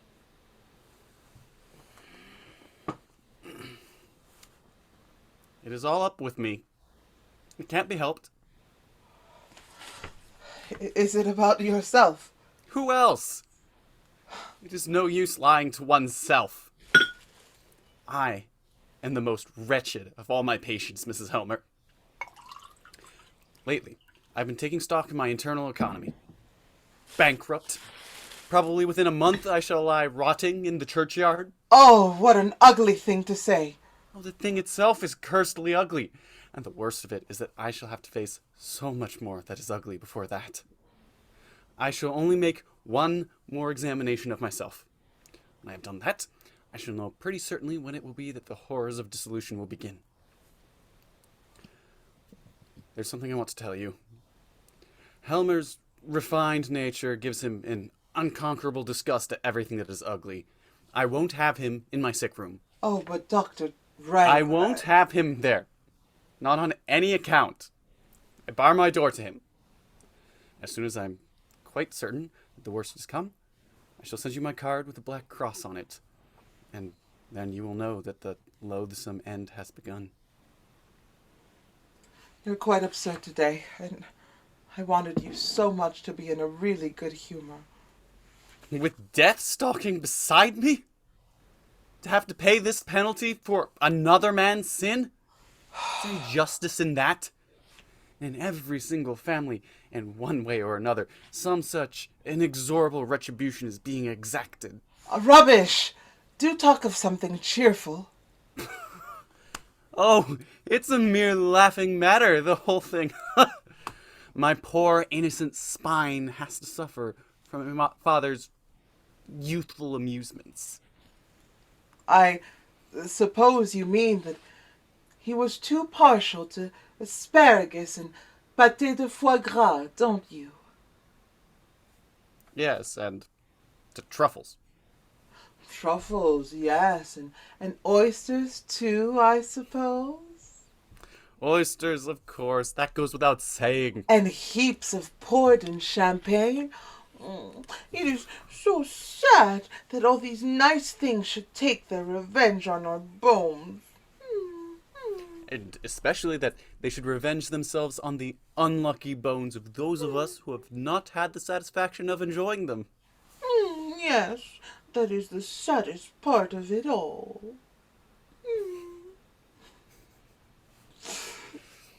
Why did you smile? No, it was you that laughed. No, it was you that smiled, Dr. Rank. You are a greater rascal than I thought. I am in a silly mood today. So it seems. Dear, dear Dr. Rank. Death mustn't take you away from Torvald and me. It is a loss you would easily recover from. Those who are gone are soon forgotten. Do you believe that? People form new ties, Who and then... will form new ties? Oh, both you and Helmer, when I am gone. You yourself are already on the high road to it, I think. Did that Mrs. Linde want here last night? Oh! You don't mean to say you are jealous of poor Christine? Oh, yes, I am. She will be my successor in this house. When I am done for, this woman will come in and... Don't speak so loud. She is in that room. Today again? There, you see? She has only come to sew my dress for me. Bless my soul, how unreasonable you are. Be nice now, Dr. Rank, and tomorrow you will see how beautifully I shall dance. And you can imagine I'm doing it all for you. And Torvald too, of course. Dr. Rank, come. And Sit down here and I will show you something. What is it? Just look at those. Silk stockings. Flesh-colored. Aren't they lovely? Oh, it is so dark in here now. But tomorrow... No, no, no. You must only look at the feet. Oh, well. You may have leave to look at the legs, too. Why are you looking so critical? Don't you think that they will fit me? Oh, I have no means of forming an opinion about that. For shame! He hits her lightly on the ear with the stockings. That's to punish you. And, what other nice things am I to be allowed to see? Not a single thing more for being so naughty.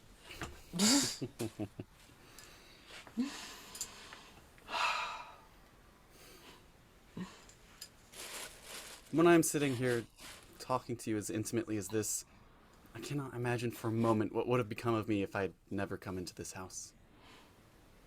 I believe you do feel thoroughly at home with us. And to be obliged to leave it all. Nonsense. You are not going to leave it. And not be able to leave behind one the slightest token of one's gratitude, scarcely even a fleeting regret. Nothing but an empty place which the first comer can fill as well as any other. And if I asked you now for a... No. Oh, for what?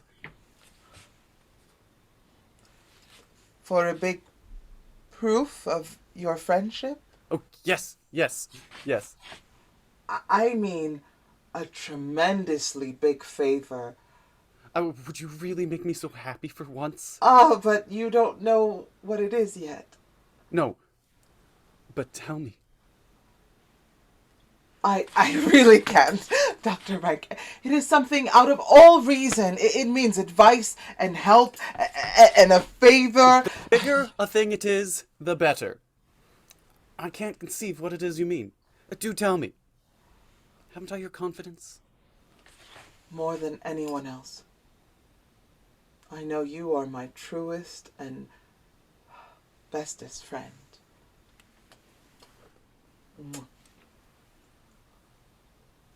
And so, I will tell you what it is. Well, Dr. Rank, it is something you must help me to prevent. You know how devotedly, how inexpressibly, deeply Torvald loves me. He would never for a moment hesitate to give his life for me. Nora,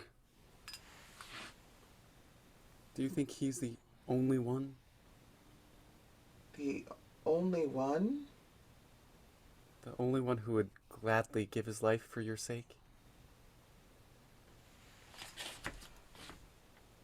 Is that it? I was determined you should know it before I went away, and there will never be a better opportunity than this. Now you know it, Nora. And now you know, too, that you can trust me as you would trust no one else. Let me pass. Nora! Helen, bring in the lamp! Dear Dr. Rank, that was really horrid of you. To have loved you as much as anyone else does? Was that horrid? No, but to go and tell me so. There was really no need for you What do you mean? Did you know? Nora, Mrs. Helmer, tell me, had you any idea of this? Oh, how do I know whether I had or whether I hadn't? I really can't tell you. To think you could be so clumsy, Dr. Rank. We were getting on so nicely. Well, at all events, you know now that you can command me, body and soul. So, won't you speak out? After what happened? I beg you, let me know what it is.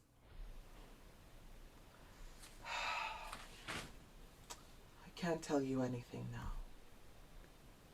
Yes. You mustn't punish me in that way. let me have permission to do for you whatever a man may do. You can do nothing for me now. Besides, I really don't need any help at all. You will find that the whole thing is merely fancy on my part. It really is so. Of course it is. You are a nice sort of man, Dr. Rank. Don't you feel ashamed of yourself now that the lamp has come? Not a bit. But perhaps I had better go. Forever. No, indeed, you shall not. Of course you must come here just as before. You know very well, Torvald can't do without you. Yes, but you? Oh, I am always tremendously pleased when you come. It is just that put me on the wrong track. Huh? You are a riddle to me. I have often thought that you would almost as soon be in my company as in Helmer's. Yes. You see, there are some people one loves best, and others whom one would almost always rather have as companions. Yes, there's something in that. When I was at home, of course I loved Papa best, but I always thought it tremendous fun if I could steal down into the maid's room, because they never moralized at all and talked to each other about such entertaining things. I see. It is their place I have taken. Oh, dear, nice Dr. Rank. I never meant that at all. But surely you can understand that being with Torvald is a little like being with Papa?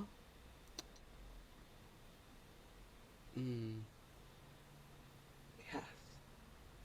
And so it's possible that...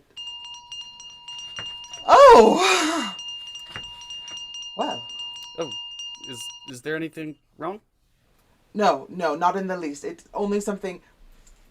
It's my new dress. What? Your dress is lying there. Oh, yes, that one, but it is another. I ordered it. Torvald mustn't know about it. Oh! And that was the great secret.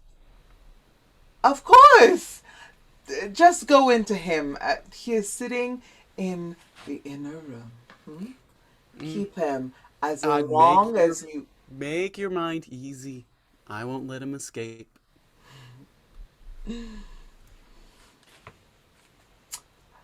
And he is standing, waiting in the kitchen? I see you, Maid. Yes. He came up the back stairs. But didn't you tell him no one was in? Yes, but it was no good. He won't go away? No. He says he won't until he has seen you, ma'am. Well, let him come in, but quietly. Helen, you mustn't say anything about it to anyone. It is a surprise for my husband. Yes, ma'am. I quite understand.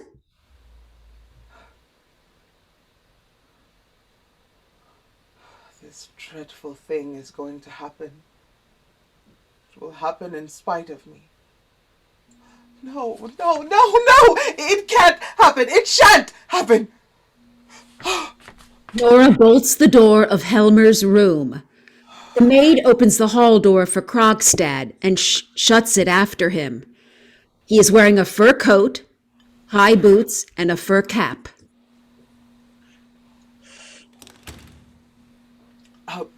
Speak low. My husband is at home. No matter about that. What do you want of me? An explanation of something. Make haste, then. What is it?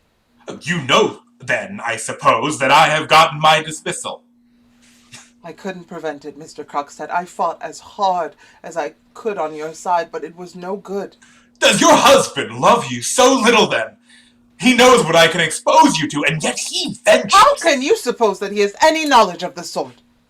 I didn't suppose so at all. It would not be the least like our dear old Torvald Helmer to show so much courage. Mr. Krogstad, a little respect for my husband, please. Certainly. All the respect respect he deserves. But since you have kept the matter so carefully to yourself, I make bold to suppose that you have a little clearer idea than you had yesterday of what it actually is you have done. More than you could ever teach me. Yes, such a bad lawyer as I am. What is it you want of me? Only to see how you were, Mrs. Helmer. I have been thinking about you all day. A mere cashier, a quill driver, a man like me. Even he has a little of what is called feeling, you know. Show it then. Think of my little children. Have you or your husband thought of mine? But never mind about that. I only wanted to tell you, you need not take this matter too seriously. In the first place, there will be no accusation made on my part. No! Of course not. I was sure of that. The whole thing can be arranged amicably. There is no reason why anyone should know anything about it. It will remain a secret between us three. My husband must never get to know anything about it. How will you be able to prevent it? Am I to understand that you can pay the balance that is owing? No, not just at present, but... Or perhaps that you have some expedient for raising the money soon? No expedient that I mean to make use of, but... In any case, it would have been no use to you now. If you stood there with ever so much money in your hand, I would never part with your bond. Tell me, then, what purpose you mean to put it to? I shall only preserve it. Keep it in my possession. No one who is not concerned in the matter shall have the slightest hint of it. So if the thought of it has driven you to any desperate resolution... It has? If you had it in your mind to run away from home... I had? Or even something worse. How could you know that? Give up the idea. How did you know that I had thought of that? Most of us think of it at first. I did too, but I hadn't the courage. No more had I. No. That's it, isn't it? You hadn't the courage either.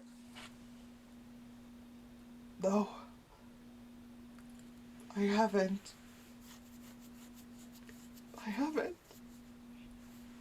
Besides, it would have been a great piece of folly. After the first storm at home is over, I have a letter for your husband in my pocket. Telling him everything? In as lenient a manner as I could. He mustn't get the letter. To tear it up. I will find some means of getting money. Excuse me, Mrs. Helmer. I think I told you just now. I'm not speaking of what I owe you. Tell me what sum you are asking my husband for. I will get the money. I am not asking your husband for a penny. What do you want then? I will tell you. I want to rehabilitate myself, Mrs. Helmer. I want to get on. And in that, your husband must help me. For the last year and a half, I have not had my hand in anything dishonorable. Amid all that time, I have been struggling in most restricted circumstances. I was content to just work my way up, step by step. Now I am turned out, and I am not going to be satisfied with merely being taken into favor again. I want to get on, I tell you. I want to get into the bank again, in a higher position.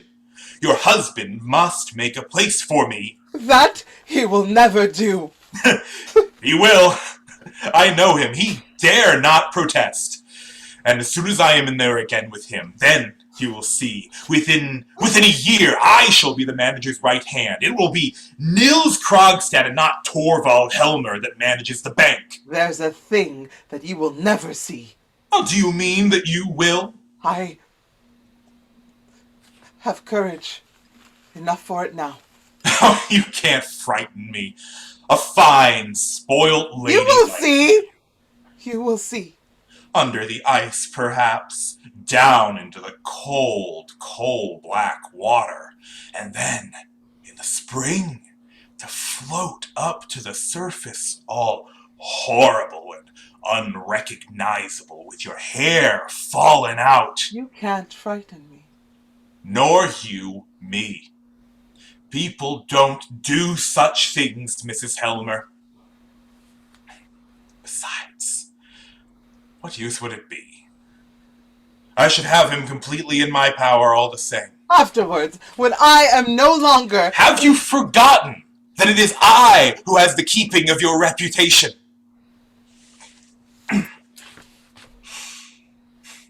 Well, now, I have warned you. Do not do anything foolish. When Helmer has had my letter, I shall expect a message from him.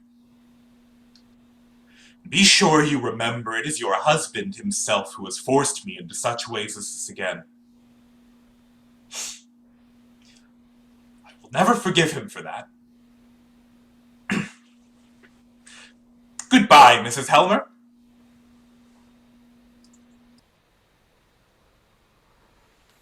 He's going.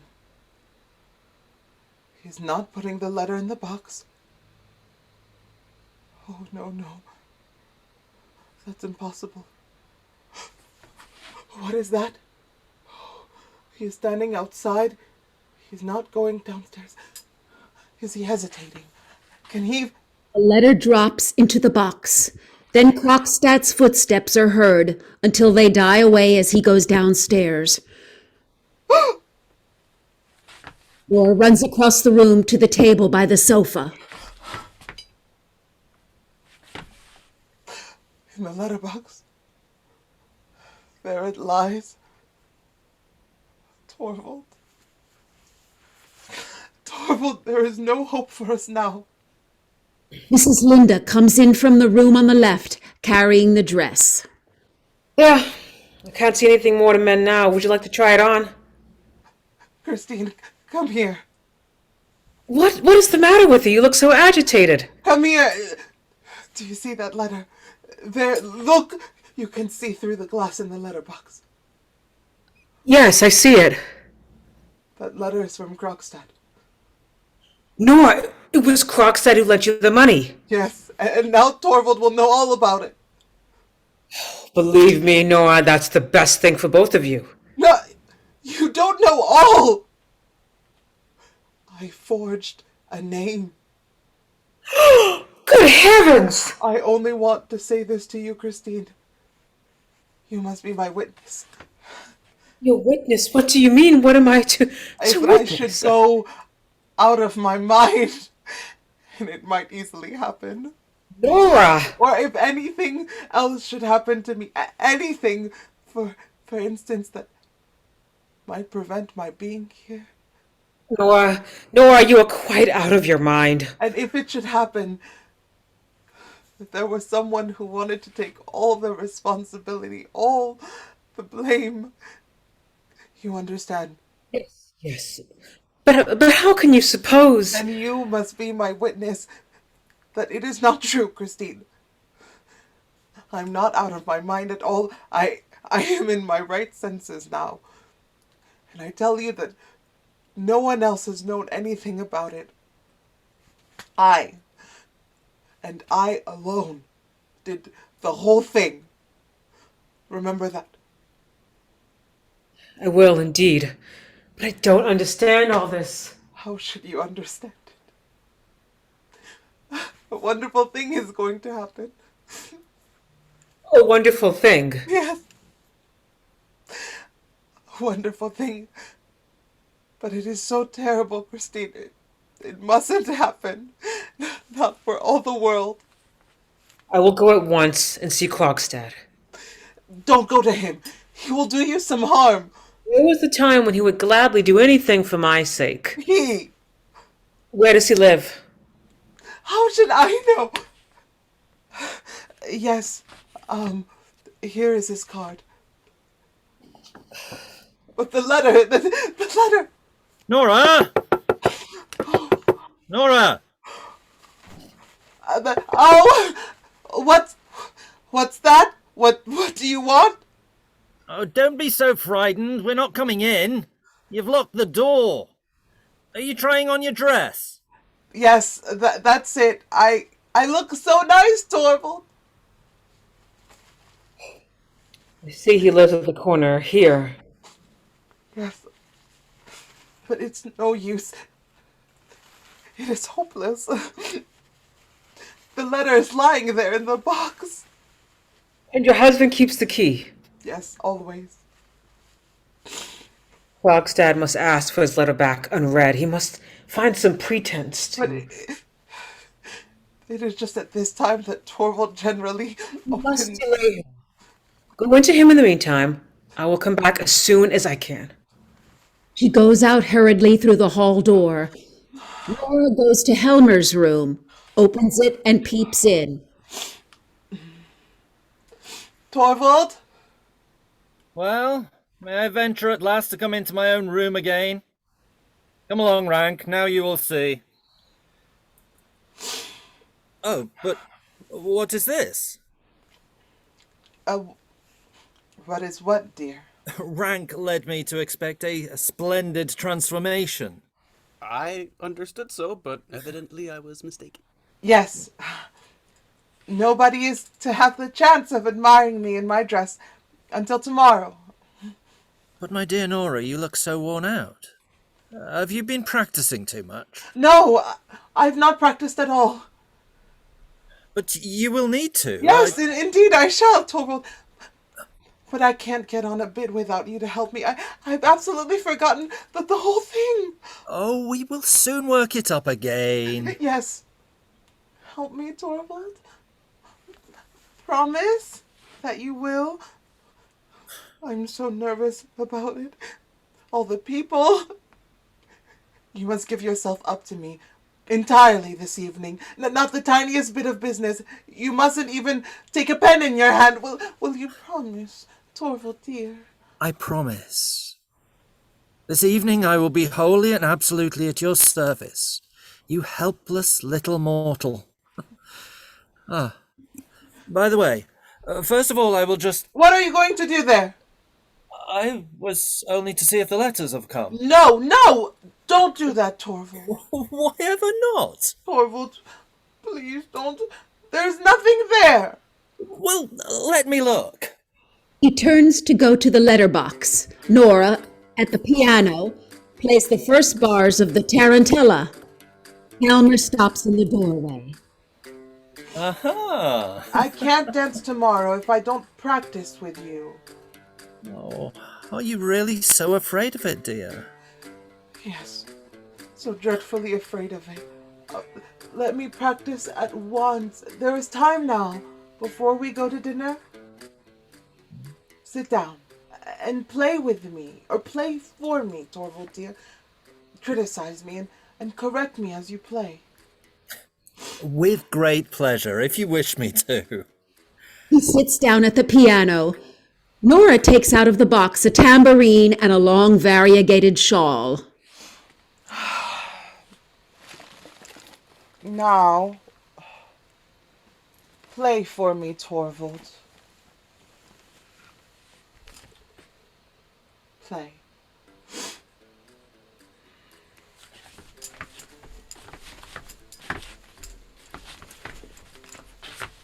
Oh, slower!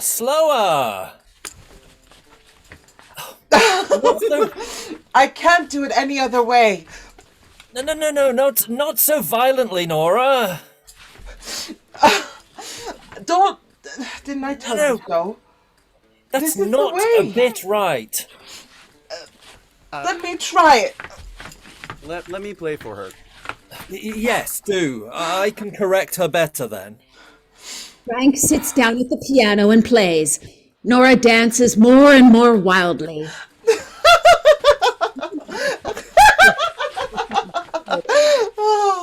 Her dance gives her frequent instructions. No, Not seem to hear him. She pays no attention to him, but goes on dancing. Oh.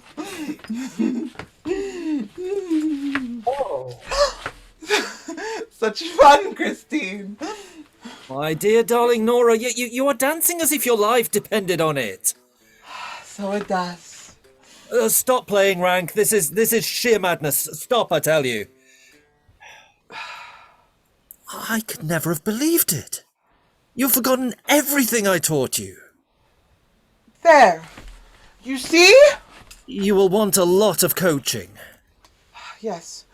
You see how much I need it. You must coach me up to the last minute. Promise me that, Torvald. You can depend on me. You must not think of anything but me. Either today or tomorrow, you mustn't open a single letter, not even open the letterbox. You are still afraid of that fellow? Yes. Indeed I am. Nora, I can tell from your looks that there is a letter from him lying there. I don't know. I think there is, but you must not read anything of that kind now. Nothing horrid must come between us until this is all over. Torvald, you mustn't contradict her. The child shall have her way. But tomorrow night, after you have danced... Then you will be free. Dinner is served, ma'am. We will have champagne, Helen. Very good, ma'am. Hello? Are we going to have a banquet? Yes, a champagne banquet until the small hours. And a few macaroons, Helen. Lots. Just for once. Come, don't be so wild and nervous. Be my own little skylark as you used. Yes, dear, I will. But go in now, and you too, Dr. Rank. Christine, you must help me to do up my hair. I suppose there's nothing, Torvald? She's not expecting anything? Far from it, my dear fellow. It is simply nothing more than this childish nervousness I was telling you of. Well? Gone out of town. I could tell from your face. He's coming home tomorrow evening. I wrote a note for him.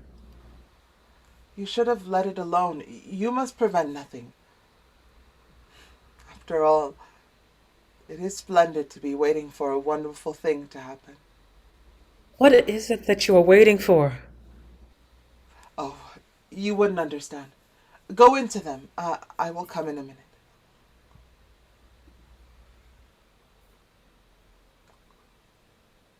$5:00. 7 hours until midnight. And then 24 hours until the next midnight. Then the tarantella will be over.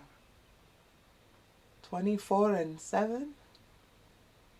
31 hours to live. Where's my little skylark? Here she is!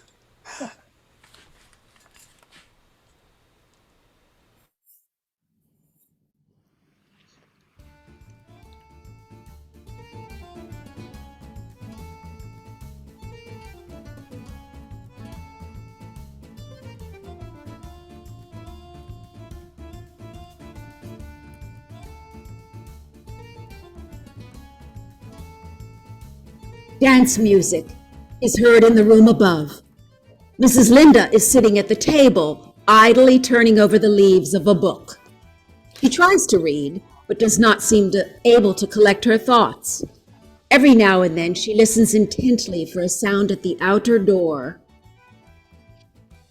Not yet. The time is nearly up. If only he does not... Ah, there he is. She goes through the hall and opens the outer door carefully. Light footsteps are heard on the stairs. Come in. There's no one here. I found a note from you at home. What does this mean? It is absolutely necessary that I should have a talk with you. Really? And is it absolutely necessary that it should be here? It is impossible where I live. There's a private entrance to my rooms. Come in, we're quite alone. The maid is asleep, and the Helmers are at the dance upstairs. Are the Helmers really at a dance tonight? Yes, why not? Certainly. Why not? Now, Nils, let us have a talk. Can we two have anything to talk about? We have a great deal to talk about. I shouldn't have thought so. No, you have never properly understood me. Was there anything else to understand except what was obvious to all the world? A heartless woman jilts a man when a more lucrative chance turns up? Do you believe I am as absolutely heartless as all that? And do you believe that I did it with a light heart? Didn't you? Nils, did you really think that? If it were as you say, why did you write to me as you did at the time? I could do nothing else. As I had to break with you, it was my duty to put an end to all that you felt for me. So that was it. And all this, only for the sake of money. You must not forget that I had a helpless mother and 2 little brothers. We couldn't wait for you, Nils. Your prospects seemed hopeless then. That may be so, but you had no right to throw me over for anyone else's sake.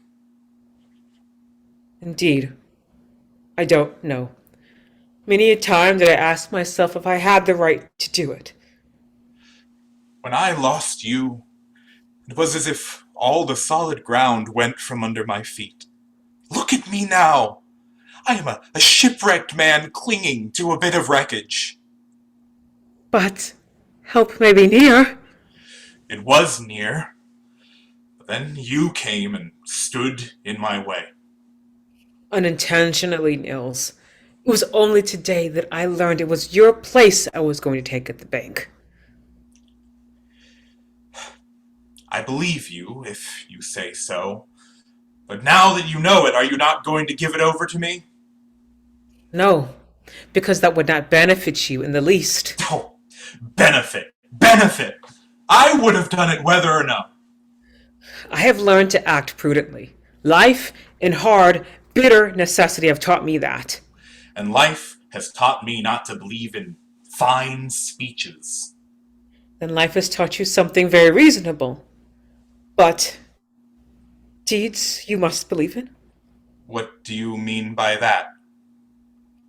You said you were like a shipwrecked man clinging to some wreckage. I had good reason to say so. Well, I am like a shipwrecked woman clinging to some wreckage. No one to mourn for, no one to care for. It was your own choice. There was no other choice then. Well, what now? Nils, how would it be if we 2 shipwrecked people could join forces? What are you saying? 2 on the same piece of wreckage would stand a better chance than each on their own. Christine, I... What do you suppose brought me to town? Do you mean to say that you gave me a thought? I could not endure life without work. All my life, as long as I can remember, I have worked, and it has been my greatest and only pleasure. But now I am quite alone in the world. My life is so dreadfully empty, and I feel so forsaken. There is not the least pleasure in working for oneself. Nils, give me someone and something to work for. I don't trust that. That it is nothing but a woman's overstrained sense of generosity that prompts you to make such an offer of yourself. Have you ever noticed anything of the sort in me? Could you really do it? Tell me, do you know all about my past life? Yes. Do you know what they think of me here? You seem to me to imply that with me, you might have been quite another man. I am certain of it. Is it too late now? Christine, are you saying this deliberately? Yes, you are. I can see it in your face. Have you really the courage then to... I want to be a mother to someone, and your children need a mother. We two need each other. Nils, I have faith in your real character. I can do anything together with you. Thanks, Christine. I shall find a way to clear myself in the eyes of the world. But I forgot. Hush! The tarantella. Go! Why? What is it? Do you hear them up there? When that is over, we may expect them back. Yes, I will go. Oh, but it is all no use. Of course, you are not aware of what steps I have taken in the matter of the Helmers. Yes, I know all about that. What? And in spite of that, you have the courage to... I understand very well to what lengths a man like you might be driven by despair. Oh, if only I could undo what I have done. You cannot. Your letter is lying in the letterbox now. Are you sure of that?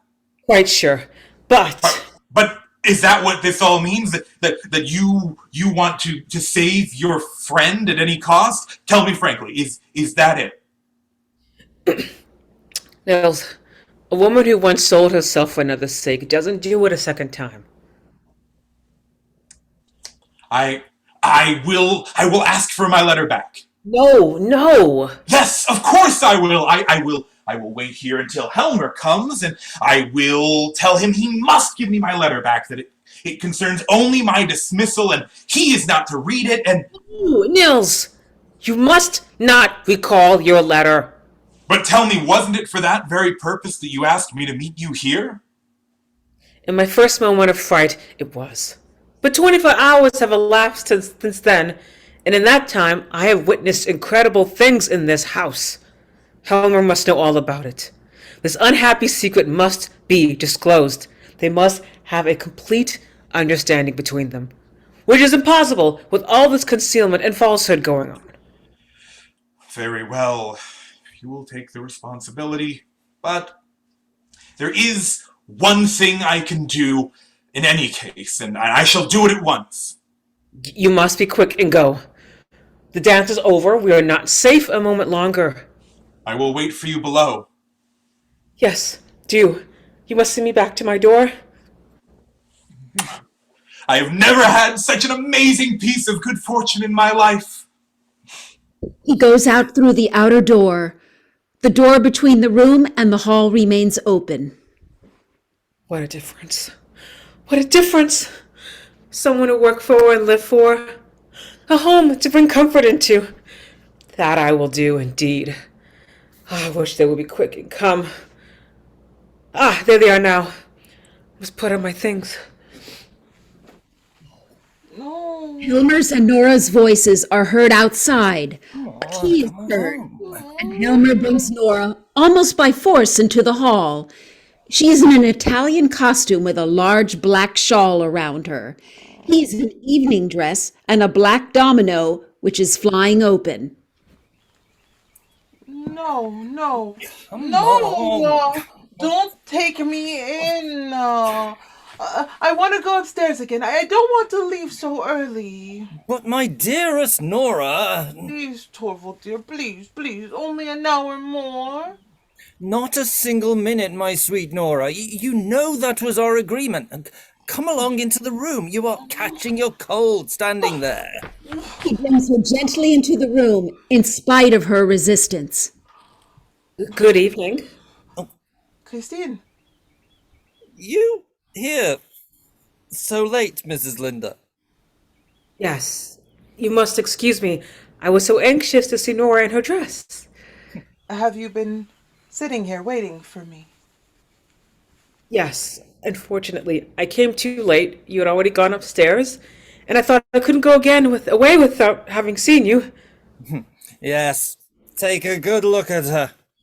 I think she is worth looking at, isn't she? Charming, Mrs. Linde.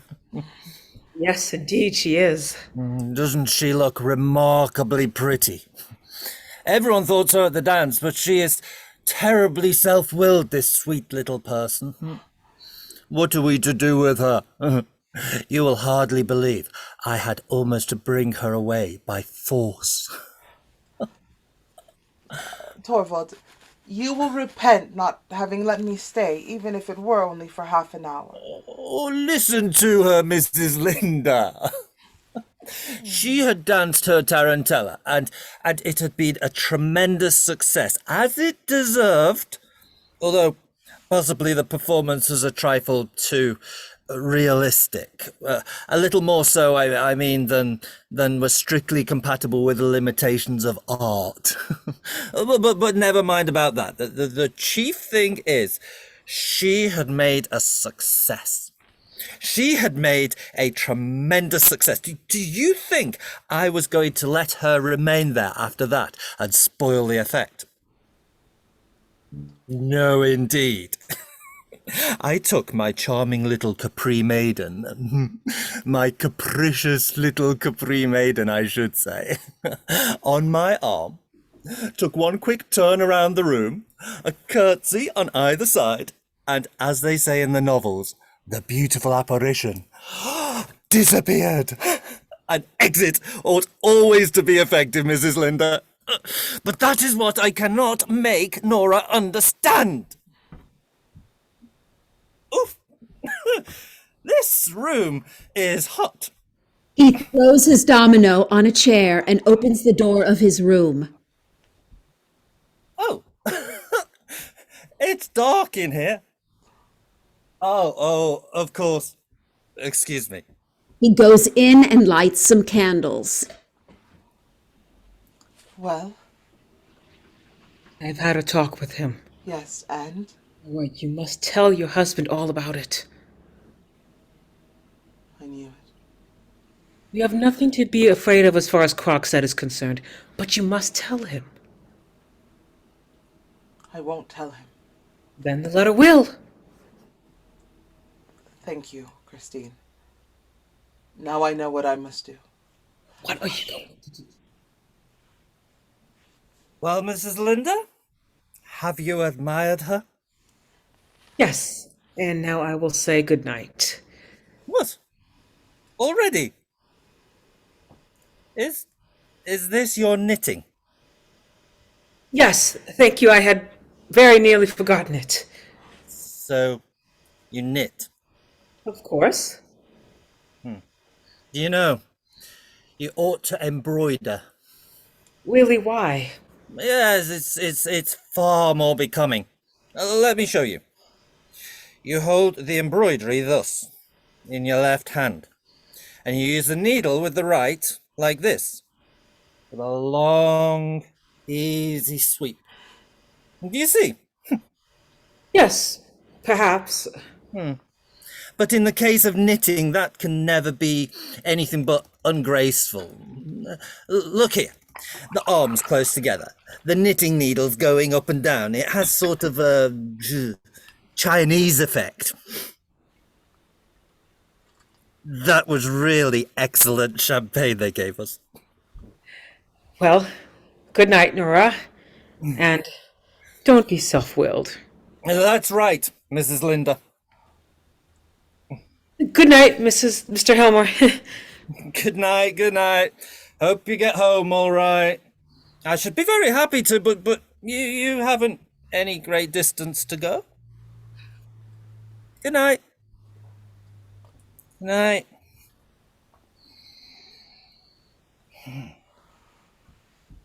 Ah. At last we have got rid of her. She's a frightful bore, that woman. Aren't you very tired, Torvald? Not in the least. Nor sleepy? Not a bit. On the contrary, I feel extraordinarily lively. You? You really look both tired and sleepy. Yes, I am very tired. I want to go to sleep at 1. There, you see, it was quite right of me not to let you stay there any longer. Everything you do is quite right, Torvald.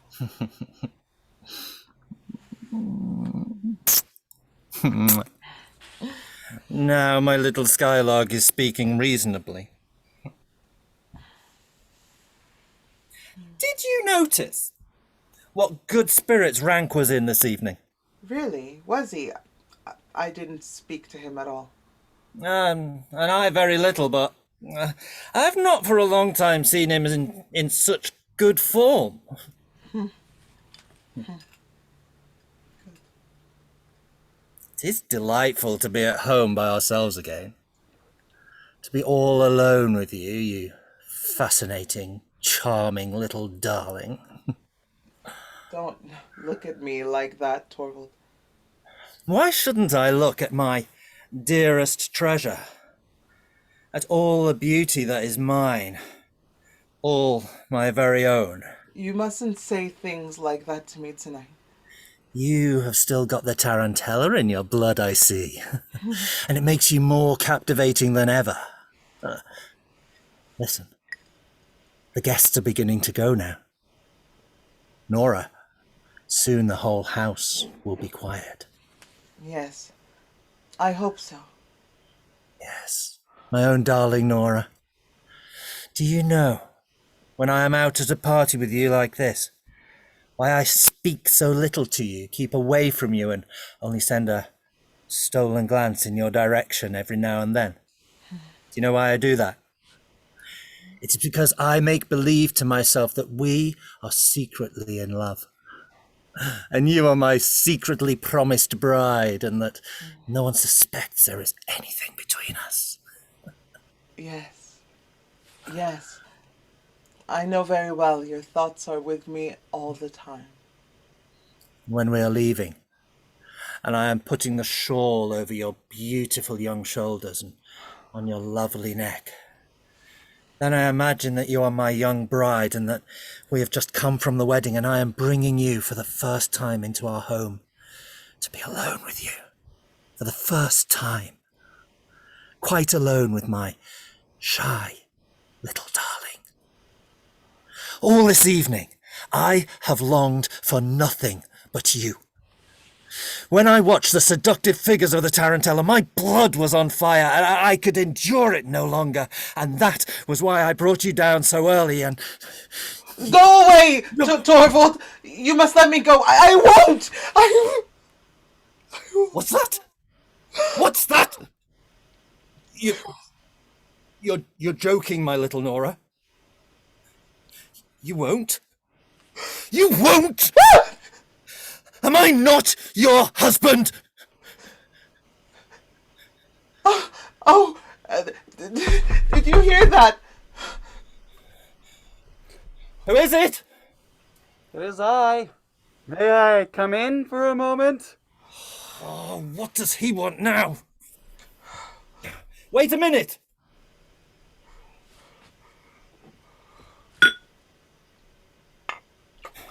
Come. That's kind of you not to pass by our door. I thought I heard your voice, and I felt as if I should look in. Yes, these dear familiar rooms. You are very happy and cozy in here, you two. It seems to me that you looked after yourself pretty well upstairs too. Excellently. Why shouldn't I? Why shouldn't one enjoy everything in this world? At any rate, as much as one can, and as long as one can. The wine was capital. Especially the champagne. So you noticed that too? It is almost incredible how much I managed to put away. Torvald drank a great deal of champagne tonight, too. Did he? Yes, and he is always in such good spirits afterwards. Well, why should one not enjoy a merry evening after a well-spent day? Well spent. I'm afraid I can't take credit for that. But I can, you know. Dr. Rank, you must have been occupied with some scientific investigation today. Exactly. Just listen! Little Nora talking about scientific investigations. And may I congratulate you on the result? Indeed you may. Was it favorable then? The best possible for both doctor and patient. Certainty. Certainty? Absolute certainty. So wasn't I entitled to make a merry evening of it after that? Yes, you certainly were, Dr. Rank. I think so too, so long as you don't have to pay for it in the morning. Oh, well, one can't have anything in this life without paying for it. Dr. Rank, are you fond of fancy dress balls? Yes, if there's a fine lot of pretty costumes. Tell me, what shall we two wear at the next? Little feather brain? Are you thinking of the next already? We too. Yes, I can tell you. You shall go as a good fairy. Yes, but what do you suggest as an appropriate costume for that? Let your wife go dressed just as she is in everyday life. Ooh, that was really very prettily turned. Well, can you tell us what you will be? Oh, yes, my dear friend. I have quite made up my mind about that. Well? At the next fancy dress ball, I shall be invisible. Oh, that's a good joke. There's a big black hat.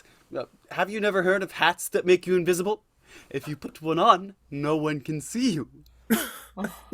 Yes, you are quite right. But I'm clean forgetting what I came for. Plumber, give me a cigar. One of the dark Havanas. With the greatest pleasure. Thanks. Let me give you a light. Thank you. And now, goodbye. Goodbye.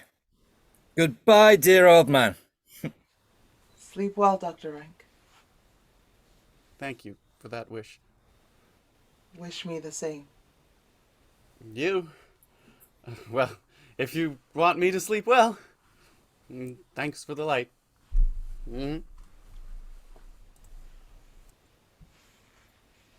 He has drunk more than he ought. Maybe. Helmer takes a bunch of keys out of his pocket and goes out into the hall.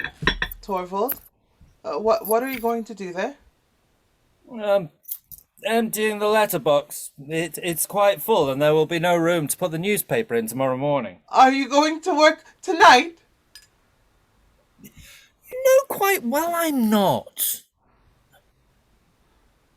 What is this? Someone has been at the lock. The lock? Yes, someone has. What can it mean? I should never have thought the maid. Here is a broken hairpin. Nora, it's one of yours. Then it must have been the children. Then you must get them out of those ways. There. At last, I've got it open. He takes out the contents of the letterbox and calls to the kitchen. Helen, can you put the light out over the front door? He goes back into the room and shuts the door into the hall. He holds out his hand full of letters. Look at that. Look at what a heap of them there are. Oh. What on earth is that? Letter. No, Torvald. No. 2 cards. Of ranks. Of Dr. Ranks? Dr. Rank. They were on the top. He must have put them in when he went out. Is there anything written on them? There is a black cross over the name. Look there. What an uncomfortable idea. looks as though he were announcing his own death. It is just what he is doing. What? Do you know anything about it? Has he said anything to you? Yes. He told me that when the carts came, it would be his leave taking from us. He means to shut himself and die. Oh, my poor old friend. Certainly I knew we should not have him for very long with us, but so soon. And so he hides himself away like a wounded animal. If it has to happen, it is best it should be without a word.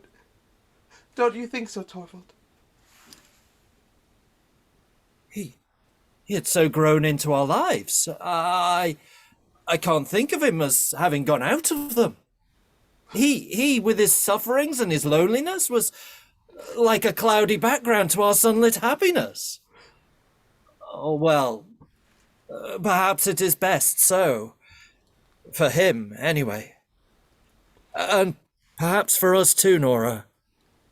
We two are thrown quite upon each other now. My darling wife, I don't feel as if I could hold you tight enough. Do you know, Nora, I've often wished that you might be threatened by some great danger so that I might risk my life's blood and everything for your sake. Now, you must read your letters, Torvald. No. Not tonight. I want to be with you, my darling wife. With the thought of your friend's death. You are right. It has affected us both. Something ugly has come between us, the thought of the horrors of death. We must try to rid our minds of that. Until then, we will each go to our own room. Good night, Torvald. Good night. Good night, my little singing bird.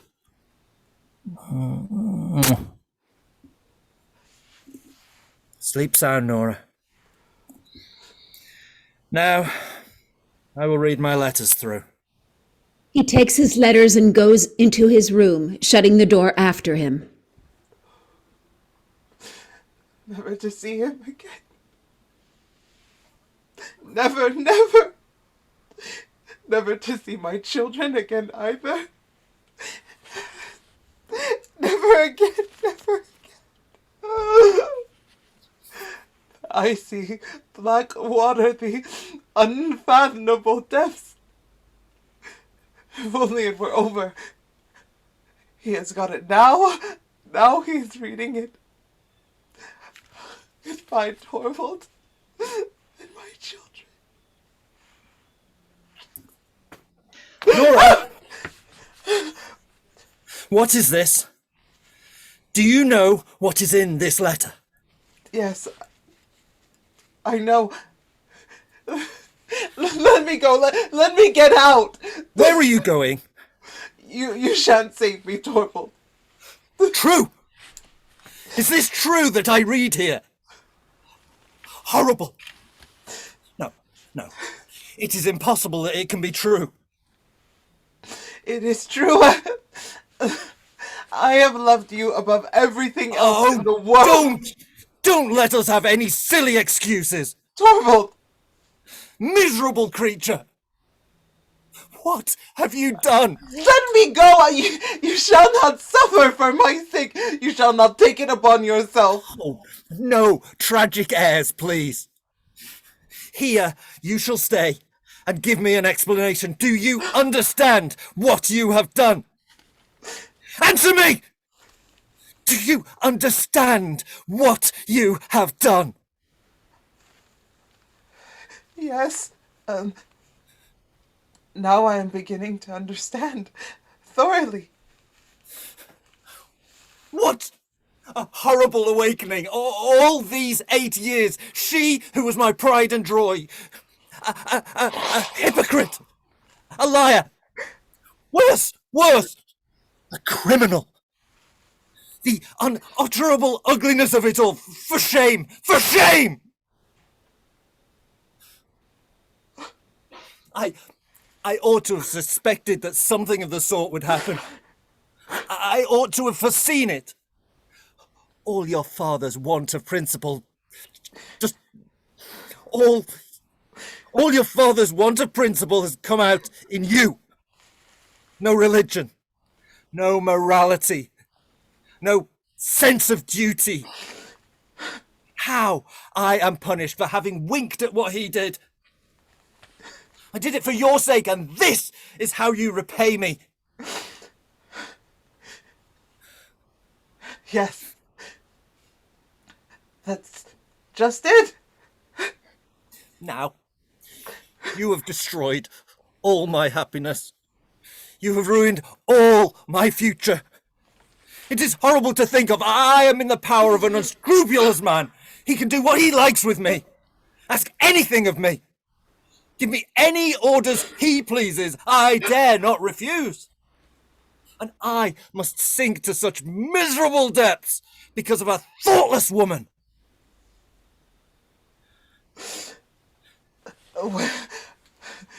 When I'm out of the way, you will be free.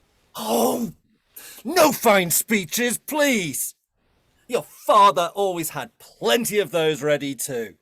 What good would it be for me if you were out of the way, as you say? Not the slightest. He can make the affair known everywhere. And if he does, I may be falsely suspected of having been party to your criminal action. Very likely people will think I was behind it all, that it was I who prompted you. And I have to thank you for all this. You, whom I have cherished during the whole of our married life. Do you understand now what it is you have done for me? Yes. It's so incredible that I can't take it in.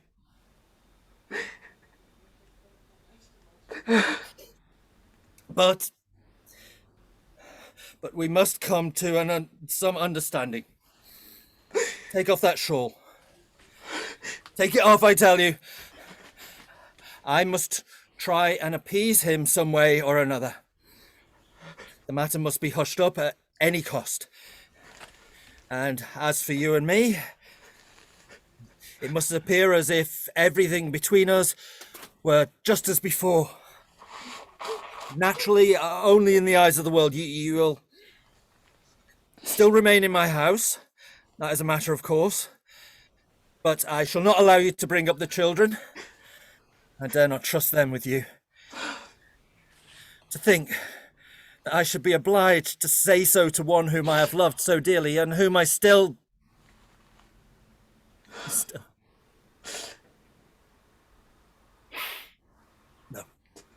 No, that is all over.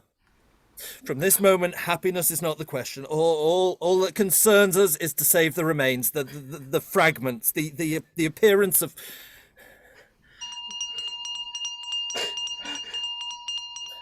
What is that? So late? Can the worst... Can he... Hide yourself, Nora. Say you are ill. Nora stands motionless. Helmer goes and unlocks the hall door. A letter for the mistress. Give it to me. He takes the letter and shuts the door.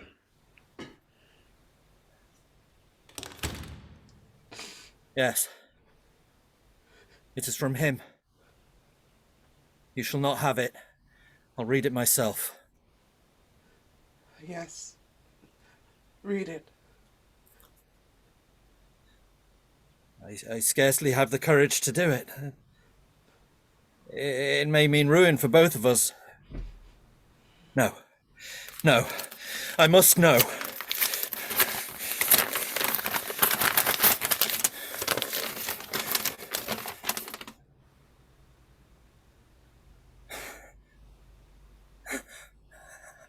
Nora! Nora! No. I must read it once again.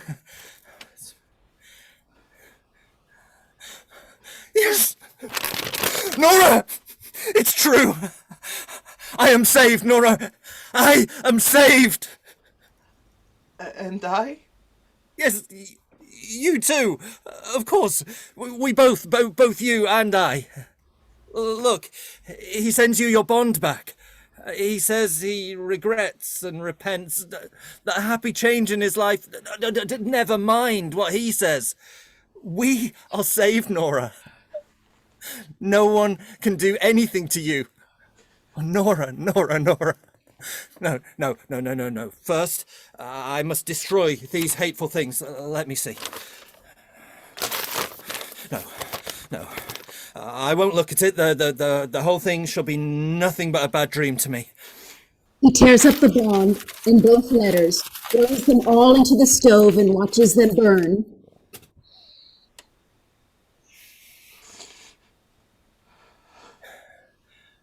There. No, it doesn't exist. He said that since Christmas Eve it must have been 3 dreadful days for you, Nora. I have fought a hard fight these 3 days. And suffered agonies. And seen no way out but... No. We won't call any of the horrors to mind. We will only shout with joy and keep saying, it's all over. It's all over. Listen to me, Nora. You don't seem to realize that it is all over. What is this? Such a cold, set face. My poor little Nora, I quite understand. You don't feel as if you could believe that I have forgiven you. But it is true, Nora. I swear it. I have forgiven you everything. I know that what you did, you did out of love for me. That is true. You have loved me as a wife ought to love her husband. Only you had not sufficient knowledge to judge of the means that you used. But do you suppose that you are any the less dear to me because you don't understand how to act on your own responsibility? No. Only lean on me. I will advise you and direct you. I should not be a man if this womanly helplessness did not just give you a double attractiveness in my eyes. You must not think any more about the hard things I said in my first moment of consternation when I thought everything was going to overwhelm me. I have forgiven you, Nora. I swear to you, I have forgiven you. Thank you for your forgiveness. No, don't go. What are you doing in there? Taking off my fancy dress. Yes, do. Try and calm yourself. And make your mind easy again. My frightened little singing bird. Be at rest and feel secure. I have broad wings to shelter you under.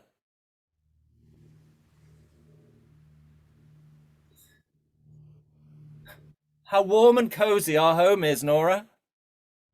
Here is shelter for you. Here I will protect you like a hunted dove I have saved from a hawk's claws. I'll bring peace to your beating heart. It will come, little by little, Nora, believe me. Tomorrow morning you'll look upon it all quite differently. Soon, everything will be just as it was before. Very soon you won't need me to assure you that I have forgiven you. You will yourself feel the certainty that I have done so. Can you suppose I should ever think of such a thing as repudiating you, or even reproaching you? You have no idea what a true man's heart is like, Nora. There is something so indescribably sweet and satisfying to a man in the knowledge that he has forgiven his wife, forgiven her freely and with all his heart. It seems as if that had made her, as it were, doubly his own. He has given her a new life, so to speak. And she has, in a way, become both wife and child to him. So you shall be for me after this, my little scared, helpless darling.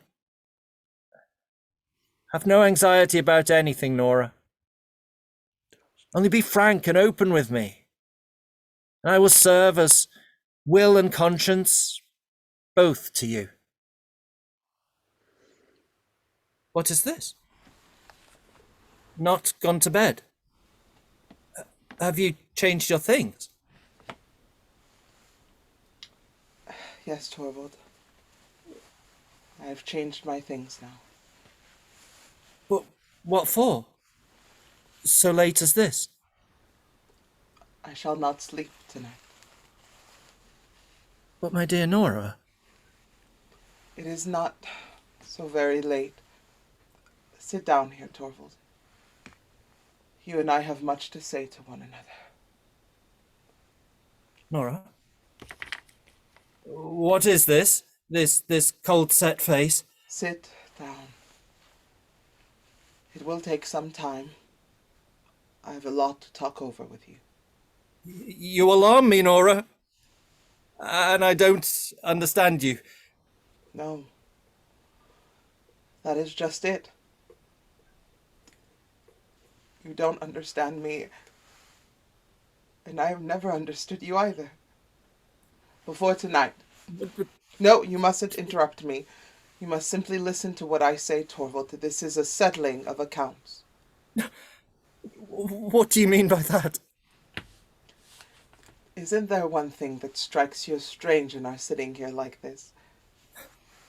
What is that? We have been married now 8 years. Does it not occur to you that this is the first time we two, you and I, husband and wife, have had a serious conversation? What do you mean by serious? In all these 8 years, longer than that, from the very beginning of our acquaintance, we have never exchanged a word on any serious subject. Was it likely that I would be continually and forever telling you about worries you could not possibly help me to bear? I'm not speaking about business matters. I say that we have never sat down in earnest together to try to get at the bottom of anything. But, dearest Nora, would it have been any good to you? That is just it. You have never understood me. I've been greatly wronged, Torvald. First by Papa and then by you. What? What? But by us two? By us two who have loved you better than anyone else in the world? You have never loved me. You've only thought it pleasant to be in love with me. Nora, what do I hear you saying? It's perfectly true, Torvald. When I was at home with Papa, he told me his opinion about everything, and so I had the same opinions. And if I differed from him, I concealed the fact, because he would not have liked it. He called me his doll child, and he played with me just as I used to play with my dolls. And when I came to live with you... What sort of an expression is that to use about our marriage? I mean that I was simply transferred from Papa's hands into yours. You arranged everything according to your own taste, and so I got the same taste as you, or I pretended to. I'm really not quite sure which. I think sometimes the one and sometimes the other. When I look back on it, it seems to me as if I had been living here like a poor woman, just from hand to mouth. I have existed merely to perform tricks for you, Torvald, but you would have it so. You and Papa have committed a great sin against me. It is your fault that I have made nothing of my life. How unreasonable and how ungrateful you are, Nora. Have you not been happy? No! here? I've never been happy. I thought I was, but it has never really been so. Not happy. No. Only Mary. And you have always been so kind to me. But our home has been nothing but a playroom. I have been your doll wife, just as at home I was Papa's doll child, and here the children have been my dolls. I thought it great fun when you played with me, just as they thought it great fun when I played with them. That is what our marriage has been, Torvald.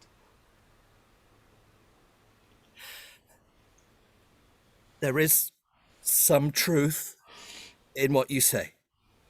Exaggerated and strained as your view of it is, but for the future it shall be different. Playtime shall be over and lesson time shall begin. Whose lessons? Mine or the children's? Both yours and the children's, my darling Nora. Alas, Torvald. You are not the man to educate me into being a proper wife for you. And you can say that. And how am I fitted to bring up the children? Nora! Did you say so yourself a little while ago? that you dare not trust me to bring them up? In a moment of...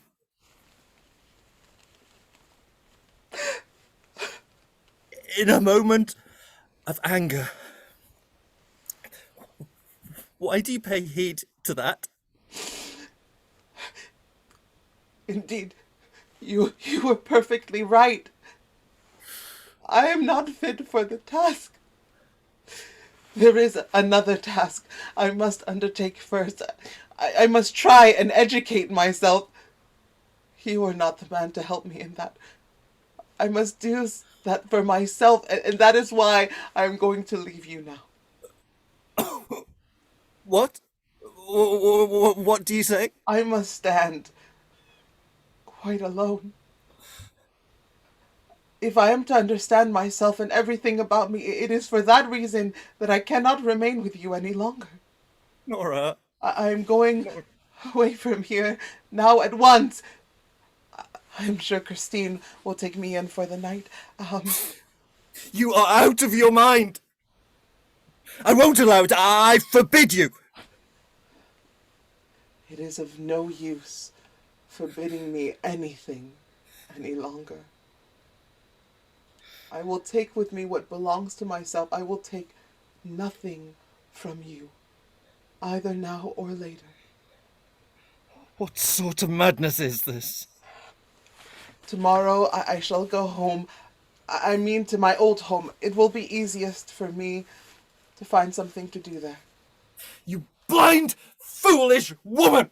I must try and get some sense, Torvald. To desert your home, your husband and your children, and you don't consider what people will say? I cannot consider that at all. I only know that it is necessary for me.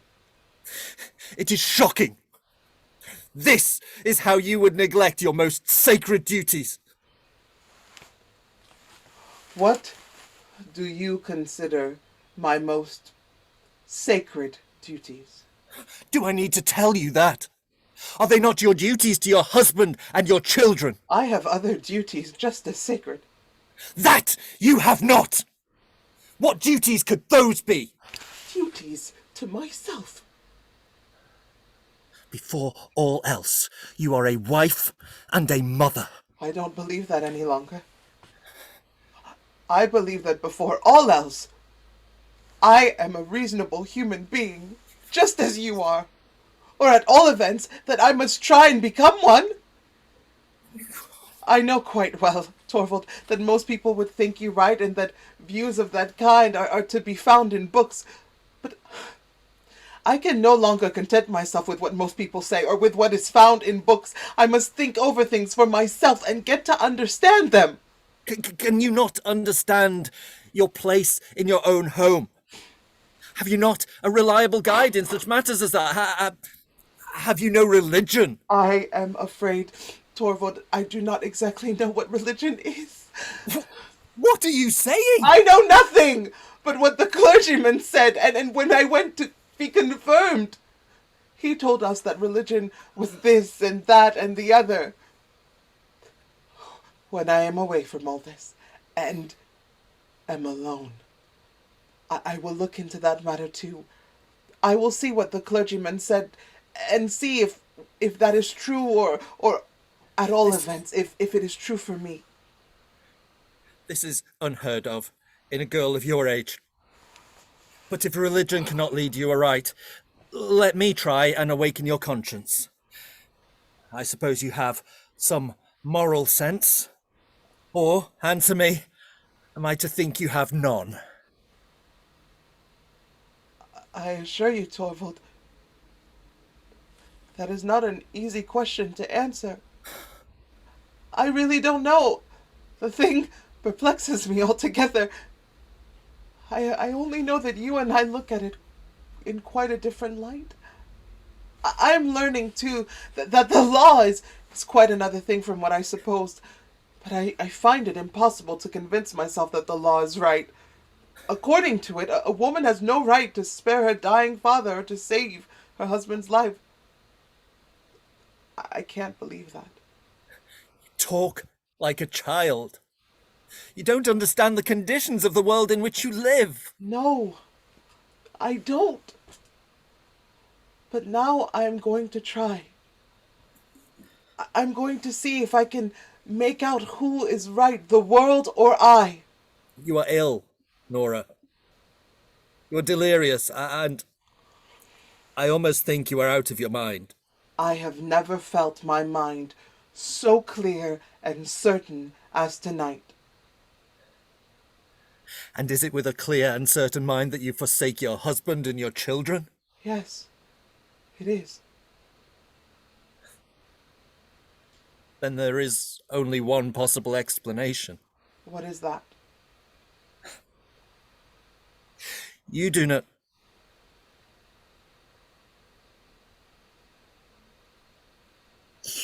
You do not love me anymore. No. That's just it. Nora! And you can say that! It gives me great pain, Torvald. For you have always been so kind to me. But I cannot help it. I do not love you anymore.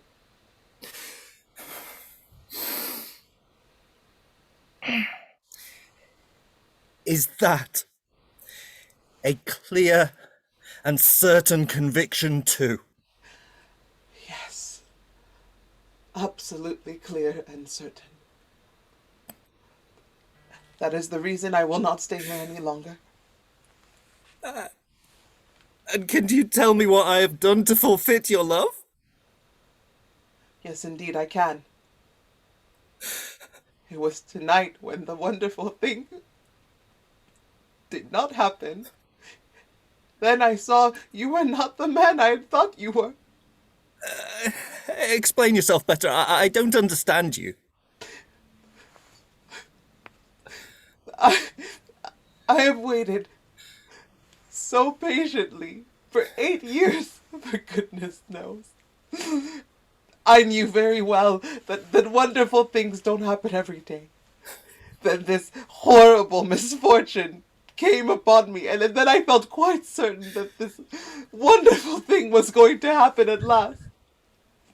When Krogstad's letter was lying out there, never for a moment did I imagine that you could consent to accept this man's condition. I was so absolutely certain that you would say to him, publish the thing to the whole world, and when that was done... Yes, what then? When I had exposed my wife to shame and disgrace. What then? When that was done, I was so absolutely certain you would come forward and take everything upon yourself and say, I am the guilty one. Nora! You mean that I would never have accepted such a sacrifice on your part? No, of course not! But what would my assurances have been worth against yours? That was the wonderful thing which I hoped for and feared. And it was to prevent that I wanted to kill myself. I would gladly work night and day for you, Nora. Bear sorrow and want for your sake. But no man would sacrifice his honor for the one he loves. It is a thing hundreds of thousands of women have done. Oh! You think and talk like a heedless child. Maybe. But you neither think nor talk like the man I could bind myself to. As soon as your fear was over, and it was not the fear for what threatened me, but what might happen to you. When the whole thing was past, as far as you were concerned, it was exactly as if nothing at all had happened, exactly as before. I was your little skylark, your doll, which you would in the future treat with double, gentle care, because it was so brittle and fragile. Torvald, it was then it dawned upon me that for 8 years I had been living here with a strange man and had borne 3 children by him. Oh, I can't bear to think of it. I could tear myself into little bits. I see. I see. An abyss has opened between us. There is no denying it. But Nora, would it not be possible to fill it up? As I am now, I am no wife to you. I have it in me to become a different man. Perhaps. If your doll is taken away from you.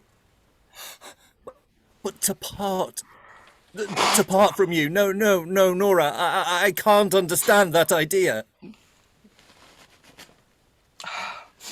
That makes it all the more certain that it must be done. Nora, not now. Wait until tomorrow. I cannot spend the night in a strange man's room. But can't we live here like brother and sister? You know very well that that would not last long.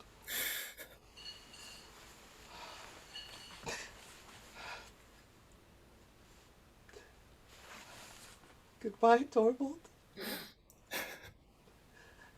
I won't see the little ones.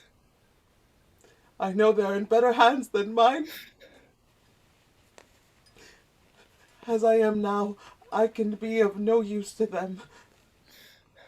But someday, Nora. Someday. How can I tell? I have no idea what is going to become of me. But you are my wife. Whatever becomes of you.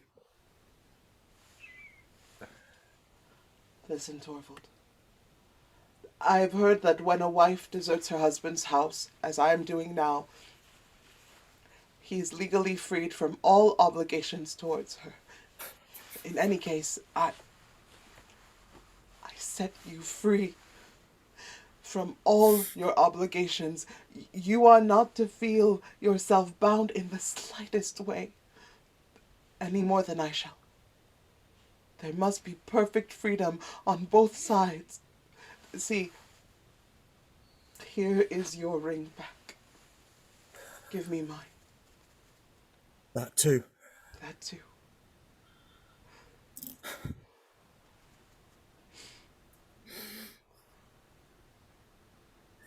Here it is.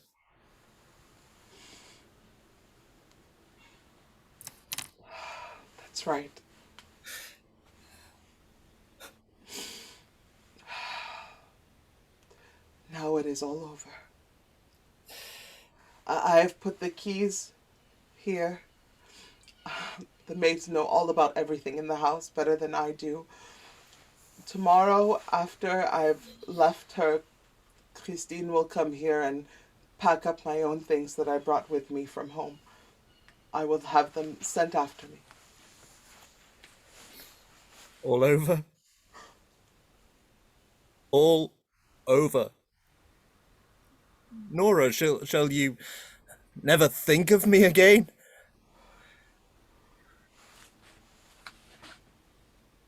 I know I shall often think of you, the children, and this house. May I write to you, Nora? No, never. You must not do that. But at least let me send you... Nothing! Nothing! Let me help you if you are in want. No. I can receive nothing from a stranger. Nora, can I never be anything more than a stranger to you? Torvald. The most wonderful thing of all would have to happen. Tell me what that would be. Both you and I would have to be so changed that... Oh, Torvald, I don't believe any longer in wonderful things happening. But I will believe in it. Tell me, so changed that our life together would be a real wedlock.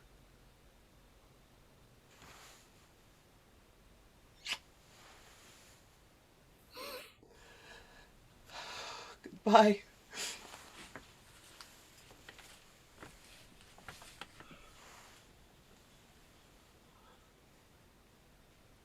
Nora! Nora!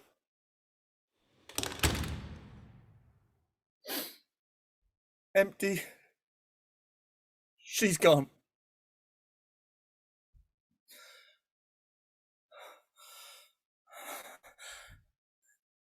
The most wonderful thing of all.